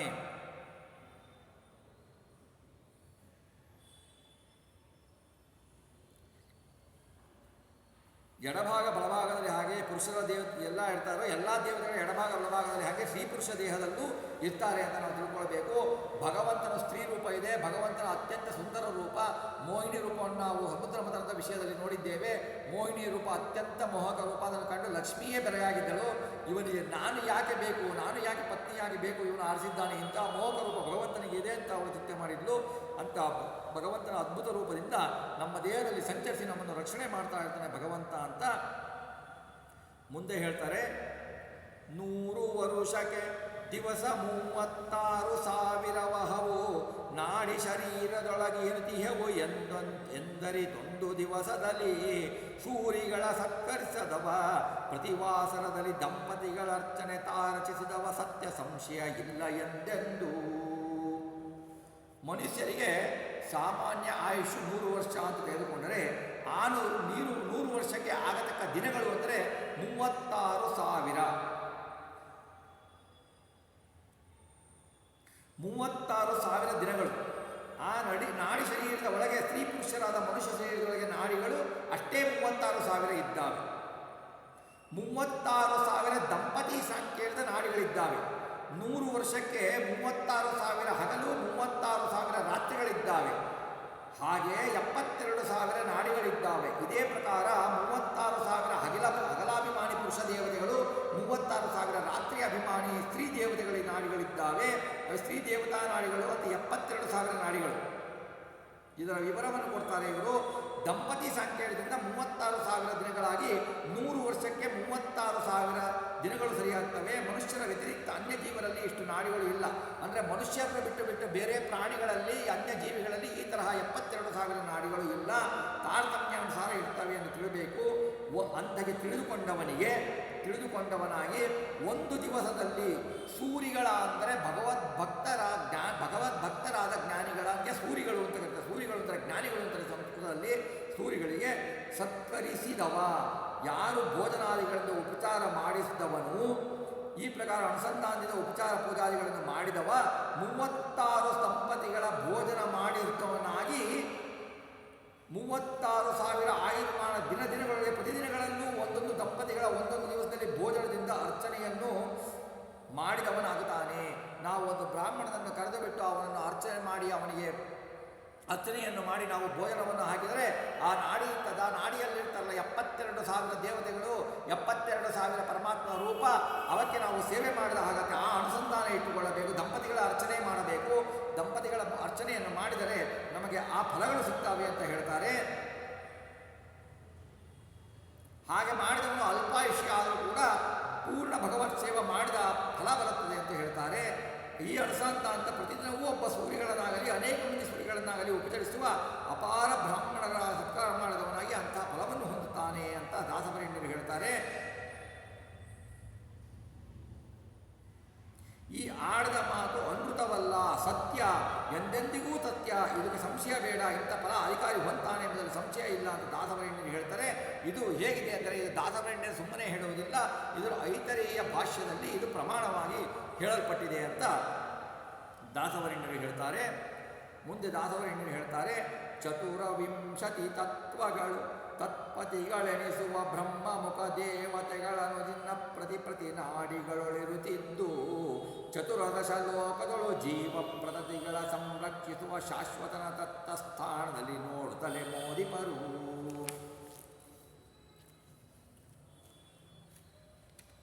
ಭಗವದ್ವೇಷಿಗಳಿಗೆ, ಯಾರು ವಿಷ್ಣು ವೈಷ್ಣವರ ದ್ವೇಷಿಯೋ, ವಿಷ್ಣುಗಳ ದ್ವೇಷಿಯೋ ಅವರಿಗೆ ಅನ್ನೋದಕ್ಕನ್ನು ಕೊಡಬಾರದು ಅಂತಾರೆ. ಯಾಕೆಂದರೆ ಆಕಳಿಗೆ ಹುಲ್ಲು ಕೊಟ್ಟರೆ ಅದು ಹಾಲು ಕೊಡುತ್ತೆ, ಆದರೆ ಸರ್ಪಕ್ಕೆ ಹಾಲು ಕೊಟ್ಟರೆ ಅದೇನು ಕೊಡುತ್ತೆ? ಕಚ್ಚತ್ತೆ, ವಿಷ ಕೊಡುತ್ತೆ. ಹಾಗೆ ಭಗವದ್ವೇಷಿಗಳಿಗೆ ಕೊಟ್ಟರೆ ಅವರ ಭಗವದ್ವೇಷ ಹೆಚ್ಚಾಗತ್ತೆ. ಈ ಪ್ರಕಾರ ಅನುಭವ ಯೋಗ್ಯತಾಸಾರವಾಗಿ ಕೊಡಬೇಕು ಅಂತ ಹೇಳ್ತಾರೆ. ಒಂದೊಂದು ತತ್ವಗಳಿಗೆ ಅಭಿಮಾನಿಗಳ ಸಂಘ ನಾಡಿಗಳಲ್ಲಿ 24 ತತ್ವಗಳು ಇರೋ 72,000 ನಾಡಿಗಳಿದ್ದಾವೆ. 24 ತತ್ವಗಳು ಅಂದರೆ 24 ತತ್ವಗಳು ಇದ್ದಾವೆ. ಇದರಲ್ಲಿ ತತ್ವ ಆ ತತ್ವಗಳಲ್ಲಿರುವ ಅಭಿಮಾನಿ ದೇವತೆಗಳು ಎನಿಸ್ತಕ್ಕ ಚತುರ್ಮುಖ ಬ್ರಹ್ಮವಾಯುಗಳೇ ಮೊದಲಾದ ತತ್ವಾಭಿಮಾನಿ ದೇವತೆಗಳು ಇರ್ತಾ ಇದ್ದಾರೆ. 14 ಲೋಕದಲ್ಲಿ ದೇವಮಾನುಷಾದಿ ದೇವಮಾನುಷಾದಿ ಜೀವ ಸಮೂಹಗಳಿದಾವಲ್ಲ, ಅವರ 24 ತತ್ವಗಳಿಗೆ ನಿಯಾಮಕರಾಗಿರ್ತಾರೆ. ಈ ಪ್ರಕಾರ ತೃಣದಿಂದ ಹಿಡಿದು ಬ್ರಹ್ಮಾಂಶ ಶರೀರದಲ್ಲಿ ಚತುರ್ವಿಂಶ ತತ್ವಗಳು ತತ್ವನಿಯಾಮಕ ದೇವತೆಗಳು ಇರುವವರಾಗಿದ್ದಾರೆ ಅಂತ ಹೇಳ್ತಾರೆ ದಾಸವರೆಣ್ಯರು. ಮನುಷ್ಯ ವ್ಯತಿರಿಕ್ತ ಅನ್ನ ಜೀವನದಲ್ಲಿ ನಾಡಿಗಳು ನ್ಯೂನಾಧಿಕಗಳೇ ಹೊರತು ಚತುರ್ವಿಂಶ ತತ್ವಗಳು ನ್ಯೂನಾಧಿಕ್ಯವಲ್ಲ, ಸಮಾನಗಳೇ ಇರ್ತವೆ. ಅವರವರ ದೇಹದಲ್ಲಿ ಜ್ಞಾನ ಭಕ್ತಾದಿಗಳ ಆಯಾ ದೇವತೆಗಳ ದ್ವಾರ ಕೊಟ್ಟು ಭಗವಂತ ಕಾಪಾಡ್ತಾನೆ. ಅನಾದಿನಿತ್ಯ ಶಾಶ್ವತ ಭಗವಂತ ತತ್ತಸ್ಥಾನದಲ್ಲಿ ಅಧಿಕಾರಿ ಆಯಾ ಪೂರ್ವಕರಣದ ದೇಹನಾಡಿ ಸ್ಥಾನದಲ್ಲಿ ಇದ್ದು ಬಿಟ್ಟು ನೋಡ್ತಾ ಇರ್ತಾನೆ. ಅನುಸಂಧಾನದ ಚಿತ್ತಾನ ರೂಪದಿಂದ ಸ್ಮರಣ ರೂಪದಿಂದ ನೋಡ್ತಾ ಇರ್ತಾನೆ. ಆ ಸ್ಮರಣ ರೂಪದಿಂದ ಅವನನ್ನು ಭಗವಂತನನ್ನು ಕಂಡುಬಿಟ್ಟು ಪರಮ ಅಧಿಕಾರಿಗಳು ಅವನ ವ್ಯಾಪಾರವನ್ನು ಸ್ಮರಿಸುತ್ತಾ ಸಂತೋಷದಿಂದ ಮೋಕ್ಷವನ್ನು ಹೊಂತಾರೆ ಅಂತ ದಾಸವರೆಣ್ಯರು ನಾಡಿ ಪ್ರಕರಣ ಸಂಧಿಯಲ್ಲಿ ಚಿಂತನೆಯನ್ನು ಮಾಡ್ತಾರೆ. ಇನ್ನು 6ನೇ ಶ್ಲೋಕವನ್ನು ನೋಡಬೇಕಾದರೆ ಮತ್ತೆ 72,000 ನಾಡಿಗಳು ತಗೊಳ್ತಾರೆ. ಇಲ್ಲಿ ಭಗವದ್ ರೂಪಗಳನ್ನು ಹೇಳ್ತಾರೆ. ಸತ್ಯ ಸಂಕಲ್ಪನು ಸದಾ 72 ಸಹಸ್ರದಳು 34,56,000 ಚಿತ್ರಗುದಿ ಒಡಗೂಡಿ ಪರಮಸು ನಿಷ್ಠಮಂಗಳ ಮೂರ್ತಿ ಭಕ್ತರ ತತ್ತಿಗನು ತಾನಾಗಿ ಸರ್ವತ್ರದಲ್ಲಿ ಸಂತೈಪ. ಸತ್ಯ ಸಂಕಲ್ಪನಾದ ಭಗವಂತ ಅನಾದಿ ಕರ್ಮದ ಅನುಸಾರ ಸತ್ಯವಾದ ನಿಯಮವುಳ್ಳ ಪರಮಾತ್ಮ ನಮ್ಮ ದೇಹದಲ್ಲಿರುವ 72,000 ನಾಡಿಗಳಲ್ಲಿ ಪ್ರತಿ ನಾಡಿಗಳಲ್ಲಿ ಇರತಕ್ಕಂತಹ 24 ತತ್ವಗಳು, ಅದರಲ್ಲಿ ಇರತಕ್ಕಂತಹ 24 ತತ್ವ ದೇವತೆಗಳು, ಪುರುಷ ದೇವತೆಗಳು, 24 ಇವರ ಪತ್ನಿಯರಾದ ಸ್ತ್ರೀ ದೇವತೆಗಳು, ಅಂತೂ 48 ದೇವತೆಗಳು ಆಯಿತು. 24 ತತ್ವ, ಅದರಲ್ಲಿರುವ ಪುರುಷ ದೇವತೆಗಳು 24, ಅವರ ಪತ್ನಿಯರು 24, 48 ಆಯಿತು. ಚಿತ್ರಕೃತಿ ಒಡಗೂಡಿ, ಚಿತ್ರಕೃತಿಯ ಸಂಕೇತಗಳಾದರೆ ಯಾರು? ರಮಾದೇವಿಯಿಂದ ಸೇರಿಕೊಂಡು ಒಂದು ನಾಡಿಯ ಒಳಗೆ 48 ರೂಪದಿಂದ ಭಗವಂತ ಇರ್ತಾನೆ. ಒಂದು ನಾಡಿಯಲ್ಲಿ 48 ರೂಪ. ಯಾಕೆ ಅಂದರೆ ತತ್ವಾಭಿಮಾನಿ ದೇವತೆಗಳು 24, ಅವರ ಪತ್ನಿಯರು 24, ಅವರೊಳಗೆ ಪರಮಾತ್ಮ 48 ರೂಪಗಳಿಂದ ಪರಮಾತ್ಮ ಪತ್ನಿಯ ಒಡಗೂಡಿ ರಮಾದೇವಿಯ ಒಡಗೂಡಿ ಇರ್ತಾನೆ. ಆವಾಗ ಲೆಕ್ಕ ಮಾಡಿದರೆ ಎಷ್ಟಾಯಿತು? 48 ಇಂಟು 72,000. ನಮ್ಮಲ್ಲಿ ಇರುವ ಭಗವಂತನ ರೂಪ 34,56,000 ರೂಪ. ನೋಡಿ, ನಮ್ಮ ಈ ಶರೀರ ಎಷ್ಟು ಉತ್ತಮ ಶರೀರ ಅಂದರೆ ನಮ್ಮ ಪ್ರತಿ ಈ ಶರೀರದ ಕಣಕಣದಲ್ಲಿಯೂ ಭಗವಂತನ ರೂಪ ತುಂಬಿದೆ. ಭಗವಂತನ ರೂಪ ಇಲ್ಲದ ಒಂದು ಅಣುಗಾತ್ರವೂ ಇಲ್ಲ. 34,56,000 ಸ್ಥೂಲ ದೇಹದಲ್ಲಿ ಅತ್ಯಂತವಾಗಿ ಸುನಿತ್ಯವಾಗಿ ಬಿಂಬರೂಪಿ ಪರಮಾತ್ಮ 72,000 ನಾಡಿಗಳಲ್ಲಿ ಸರ್ವದೇವತಾ ಸ್ವರೂಪನಾಗಿ ಇರ್ತಾನೆ ಭಗವಂತ. ಈ ಪ್ರಕಾರ ಮಂಗಳ ಮೂರ್ತಿ ಅವನು. ಇದು ಪರಮಾತ್ಮನ ಕರುಣೆ. ನಮ್ಮ ಜೀವದಲ್ಲಿ, ನಮ್ಮ ದೇಹದಲ್ಲಿ ಇದ್ದು ಬಿಟ್ಟು 72,000 ನಾಡಿಗಳಲ್ಲಿ 34,56,000 ರೂಪಗಳಿಂದ ಭಗವಂತ ಇದ್ದು ಬಿಟ್ಟು ನಮ್ಮನ್ನು ಕಾಪಾಡ್ತಾನೆ. ಅವನ ಕ್ರಿಯೆಗಳನ್ನು ಮಾಡಿಸ್ತಾನೆ. ಒಂದನ್ನು ನಮಗೆ ತಿಳಿಸಿಕೊಡುವುದಿಲ್ಲ ಭಗವಂತ. ಹಾಗೆ ಮಂಗಳಮೂರ್ತಿ ಅವನು. ಮಂಗಳಮೂರ್ತಿಲಿ ಅವನು ಏನು ಮಾಡ್ತಾನೆ ಅಂತಂದರೆ, ಅವನಿಗೆ ಯಾಕೆ ಮಂಗಳಮೂರ್ತಿ ಕರೀತಾರೆ ಅಂತಂದರೆ, ಪ್ರತಿಯೊಬ್ಬ ದೇವಿಗೂ ಪ್ರತಿಯೊಬ್ಬ ಜೀವನಿಗೂ ಅವನ ಲಿಂಗದೇಹ ಭಂಗವಾದ ನಂತರ ಅವನ ಮಂಗಳ ಸ್ವರೂಪವನ್ನು ಕೊಡ್ತಾನೆ. ಆದ್ದರಿಂದ ಮಂಗಳಮೂರ್ತಿ ಅನ್ನಿಸ್ತಾನೆ. ಅವರವರ ಸಮಯೋಗ್ಯರಿಗೆ ಅಮಂಗಳ ಸ್ವರೂಪವನ್ನೇ ಕೊಡ್ತಾನೆ. ಈ ಪ್ರಕಾರ ತ್ರಿವಿಧ ಜೀವನ ರೂಪದಲ್ಲಿ ಬಾಹ್ಯದಲ್ಲಿ ಸ್ಥೂಲ ದೇಹದ ಒಳಗೆ ಎದ್ದು ಬಿಟ್ಟು ಭಕ್ತರ ತನ್ನಿಂದ ನಂಬಿದ ಭಕ್ತರನ್ನು ಯಾರೋ ಅವರಿಗೆ ದೂತ ಸದೃಶನಾಗಿ ಸರ್ವತ್ರದಲ್ಲಿ ದೇಹೇಂದ್ರಿಯಾದಿ ಸರ್ವತ್ರದಲ್ಲಿ ದೇಹಾಂತರ್ಗತನಾಗಿ ಇದ್ದು ಇಂದ್ರಿಯಗಳು ದುರ್ವಿಷಯದಲ್ಲಿ ಪ್ರವರ್ತಿಸಿದಂತೆ ರಕ್ಷಣೆ ಮಾಡ್ತಾನೆ. ಅಂದರೆ ಭಗವಂತ ನಮ್ಮ ದೇಹದಲ್ಲಿ ಇಷ್ಟು ರೂಪದಿಂದ ಇದ್ದಾನೆ. ಭಗವಂತ ಪ್ರತಿಕರಣದಲ್ಲಿ 72,000 ನಾಡಿಗಳಲ್ಲೂ ಪ್ರತಿಯೊಂದರಲ್ಲೂ ಅವನ ರಮಾದೇವಿಯ ಶ್ರೀಭೂದೇವಿಯ ಒಡಗೂಡಿ ಇದ್ದು ಬಿಟ್ಟಿದ್ದಾನೆ. ತತ್ವಾಭಿಮಾನಿ ದೇವತೆಗಳ ಸಹಿತವಾಗಿ ಇದ್ದಾನೆ. ಹಾಗೆ ಭಗವಂತ ನಮ್ಮ ದೇಹದಲ್ಲಿ ಇದ್ದು ಬಿಟ್ಟು ನಮ್ಮನ್ನು ಕಾಪಾಡ್ತಾ ಇದ್ದಾನೆ ಅಂತ ಅರಿವು ಯಾರಿಗೆ ಇದ್ದುಕೊಂಡು ತಮ್ಮ ದೇಹವನ್ನು ಹೇಗೆ ಭಗವಂತನಿಗೆ ಅರ್ಪಿಸಬೇಕು, ತನ್ನ ದೇಹವನ್ನು ಹೇಗೆ, ತನ್ನ ಕ್ರಿಯೆಗಳನ್ನು ಹೇಗೆ ಭಗವಂತನಿಗೆ ಅರ್ಪಿಸಬೇಕು, ಇಂತಹ ಪರಮ ಉಪಕಾರವನ್ನು ಮಾಡಿದ ಭಗವಂತನಿಗೆ ನಾವು ಕೃತಜ್ಞರಾಗಿರಬೇಕೆ ಒಂದು ಕೃತಜ್ಞರಾಗಬಾರದು. ನಾವು ಭಗವಂತ ನೀನು ಕೊಟ್ಟಿದ್ದು ಈ ದೇಹ, ಇದು ನಿನಗೆ ಅರ್ಪಣೆ ಅಂತ ಹೇಳಿಬಿಟ್ಟು ಅವನ ಮುಖವಾಗಿ ಅರ್ಪಣೆ ಮಾಡಬೇಕು ನಾವು. ಹಾಗೆ ಮಾಡಬೇಕಾದ್ರೆ ನಮಗೆ ಈ ಸಾಧನೆಗಳು ಅವಶ್ಯ, ಬಹಳ ಅದ್ಭುತವಾಗಿ ನಾಡಿ ಪ್ರಕರಣದಲ್ಲಿ ದಾಸವರೇಣ್ಯರು ತಿಳಿಸ್ತಾರೆ. ಮುಂದೆ ಇನ್ನೊಂದು ಪದ್ಯವನ್ನು ನೋಡಿಬಿಟ್ಟು ಇವತ್ತಿನ ಚಿಂತನೆಯನ್ನು ಮುಗಿಸೋಣ. ಮಣಿಗಣಗಳೊಳಿಹ ಸೂತ್ರದಂದದಿ ಪ್ರಣವ ಪಾದ್ಯನು ಸರ್ವಚೇತನ ಗಣದೊಳಗಿದ್ದನ ವರತ ಸಂತೈಸುವನು ತನ್ನ ಬರ ಪ್ರಣತನಾಮದ ಭಕ್ತ ಚಿಂತಾಮಣಿ ಚಿದಾನಂದೈಕ ದೇಹನು ಅಣುಮಹದ್ಗರವಲ್ಪ ರೂಪಯದಲ್ಲಿ ನೆಲೆಸಿಪ್ಪ. ಮಣಿಗಣಗಳೊಳಿಹ ಸೂತ್ರದಂದದಿ ಇದು ಭಗವದ್ಗೀತೆಯಲ್ಲಿ ಬಂದಿದೆ. ಮಣಿಗಣಗಳು ಚಿತ್ರಗಳಾಗಿರ್ತವೆ, ಮಣಿಗತಿಗಳು. ಆ ದಾರ ಅದನ್ನು ಹೇಗೆ ಮಣಿಗಳನ್ನು ಹೇಗೆ ಜೋಡಿಸ್ತಾರೆ ನೋಡಿ, ದಾರ ಇರುತ್ತೆ ನೋಡಿ, ದಾರದಲ್ಲಿ ಹಾಕಿದರೆ ಒಂದು ಆಕಾರ ಬಂದು ಅದು ಚಂದವಾಗಿ ಕಾಣುತ್ತೆ. ಇಲ್ಲ ಅಂದರೆ ಮಣಿಗಳು ಚಿತ್ರವಾಗಿರ್ತಾರೆ. ಹಾಗೆ ಪ್ರಣವಪಾದ್ಯನ ಓಂಕಾರ ಪ್ರತಿಪದ್ಯನಾದ ಅಣುಸ್ವರೂಪನಾದ ಭಗವಂತ ಪರಮಾತ್ಮನೇ ಸೂತ್ರ ಸದೃಶ. ಮಣಿಗಳಿಗೆ ಹೇಗೆ ಸೂತ್ರ ದಾರವೋ ಹಾಗೆ ನಮಗೆ ಸೂತ್ರ ನಾಮಕ ಮುಖ್ಯ ಪ್ರಾಣದೇವರು ಅವರ ಅಂತರ್ಯಾಮಿಯಾಗಿ ಭಗವಂತ ಆ ಸೂತ್ರ ಸದೃಶನಾಗಿದ್ದಾನೆ. ಎಲ್ಲ ಚೇತನರೊಳಗೆ ಚೇತನ ಗಣ, ಚೇತನ ರೂಪ, ಜೀವ ಸಮೂಹ, ಸಮಸ್ತರಾದ ಅಚೇತನರಾದ ವೃಕ್ಷಾದಿ ಜೀವರರು ಬಿಂಬವೆಂಬ ಸೂತ್ರ ಪೋಣಿಸಲ್ಪಟ್ಟಿದೆ. ಬಿಂಬ ಎಂಬ ಸೂತ್ರ ಪೋಣಿಸಲ್ಪಟ್ಟಿಲ್ಲ ಅಂದರೆ ಪ್ರತಿಬಿಂಬವಾದ ಮಣಿಗಳು ಹರಿದು ಹೋಗ್ತಾವೆ. ಹಾಗೆ ಇವನು ಸೂತ್ರಾಧಾರ. ನಾವೆಲ್ಲರೂ ಈಶಾಧೀನರು. ಪರಮಾತ್ಮನ ಪೂರ್ವೋಕ್ತ ದೃಷ್ಟಾಂತಾನುಸಾರ ಇದು ಅನವರತ ನಿರಂತರ ಅವಿಯೋಗಿಯಾಗಿ ನಮ್ಮನ್ನು ಸಂತೈಸ್ತಾನೆ ಭಗವಂತ.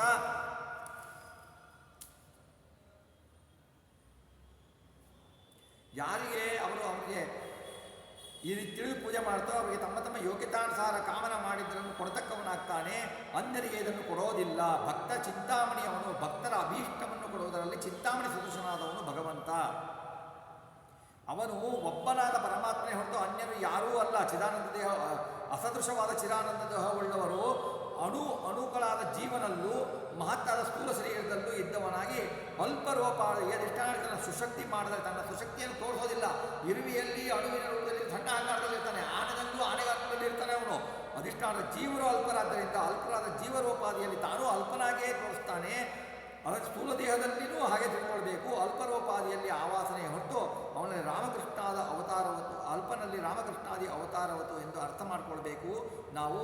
ಹೀಗೆ ದಾಸವರೇಣ್ಯರು ನಾಡಿ ಪ್ರಕರಣ ಸಂಧಿಯಲ್ಲಿ ಅದ್ಭುತವಾಗಿ ನಾಡಿಗಳಲ್ಲಿರುವ ಭಗವಂತನ ರೂಪ, ನಾಡಿಗಳಲ್ಲಿರುವ ತತ್ವಾಭಿಮಾನಿ ದೇವತೆಗಳು ಅವುಗಳನ್ನೆಲ್ಲ ಹೇಳಿ ಅವರ ಮುಂದೆ ನಾಡಿಗಳನ್ನು ಮತ್ತೆ ವಿಭಜನೆ ಮಾಡಿಬಿಟ್ಟು ನಾಡಿಯಲ್ಲಿ ಯಾವ ಯಾವ ರೂಪಗಳಿರ್ತಾವೆ, ಆಮೇಲೆ ಭಗವಂತನ ಮಹಿಮೆಯನ್ನು, ತದ್ವಕಾರ ಭಗವಂತ ಯಾವ ರೀತಿ ಜೀವನನ್ನು ಸಲಹುತ್ತಾನೆ ಎನ್ನುವುದನ್ನು ಅವರು ಮುಂದೆ ಚಿಂತನೆ ಮಾಡ್ತಾರೆ. ಆ ಚಿಂತನೆಯನ್ನು ಮುಂದಿನ ದಿನಗಳಲ್ಲಿ ನೋಡುವ ಅಂತ ಹೇಳಿಬಿಟ್ಟು ಇಂದಿನ ದಿನದ ಈ ಚಿಂತನೆಯನ್ನು ರಾಘವೇಂದ್ರ ಸ್ವಾಮಿಗಳ ಅಂತರ್ಗತ ಭಾರತೀಯ ಪ್ರಾಣದ ಲಕ್ಷ್ಮೀನಾರಾಯಣನಿಗೆ ಅರ್ಪಿಸೋಣ. ಶ್ರೀಕೃಷ್ಣಾರ್ಪಣ ಮಸ್ತು.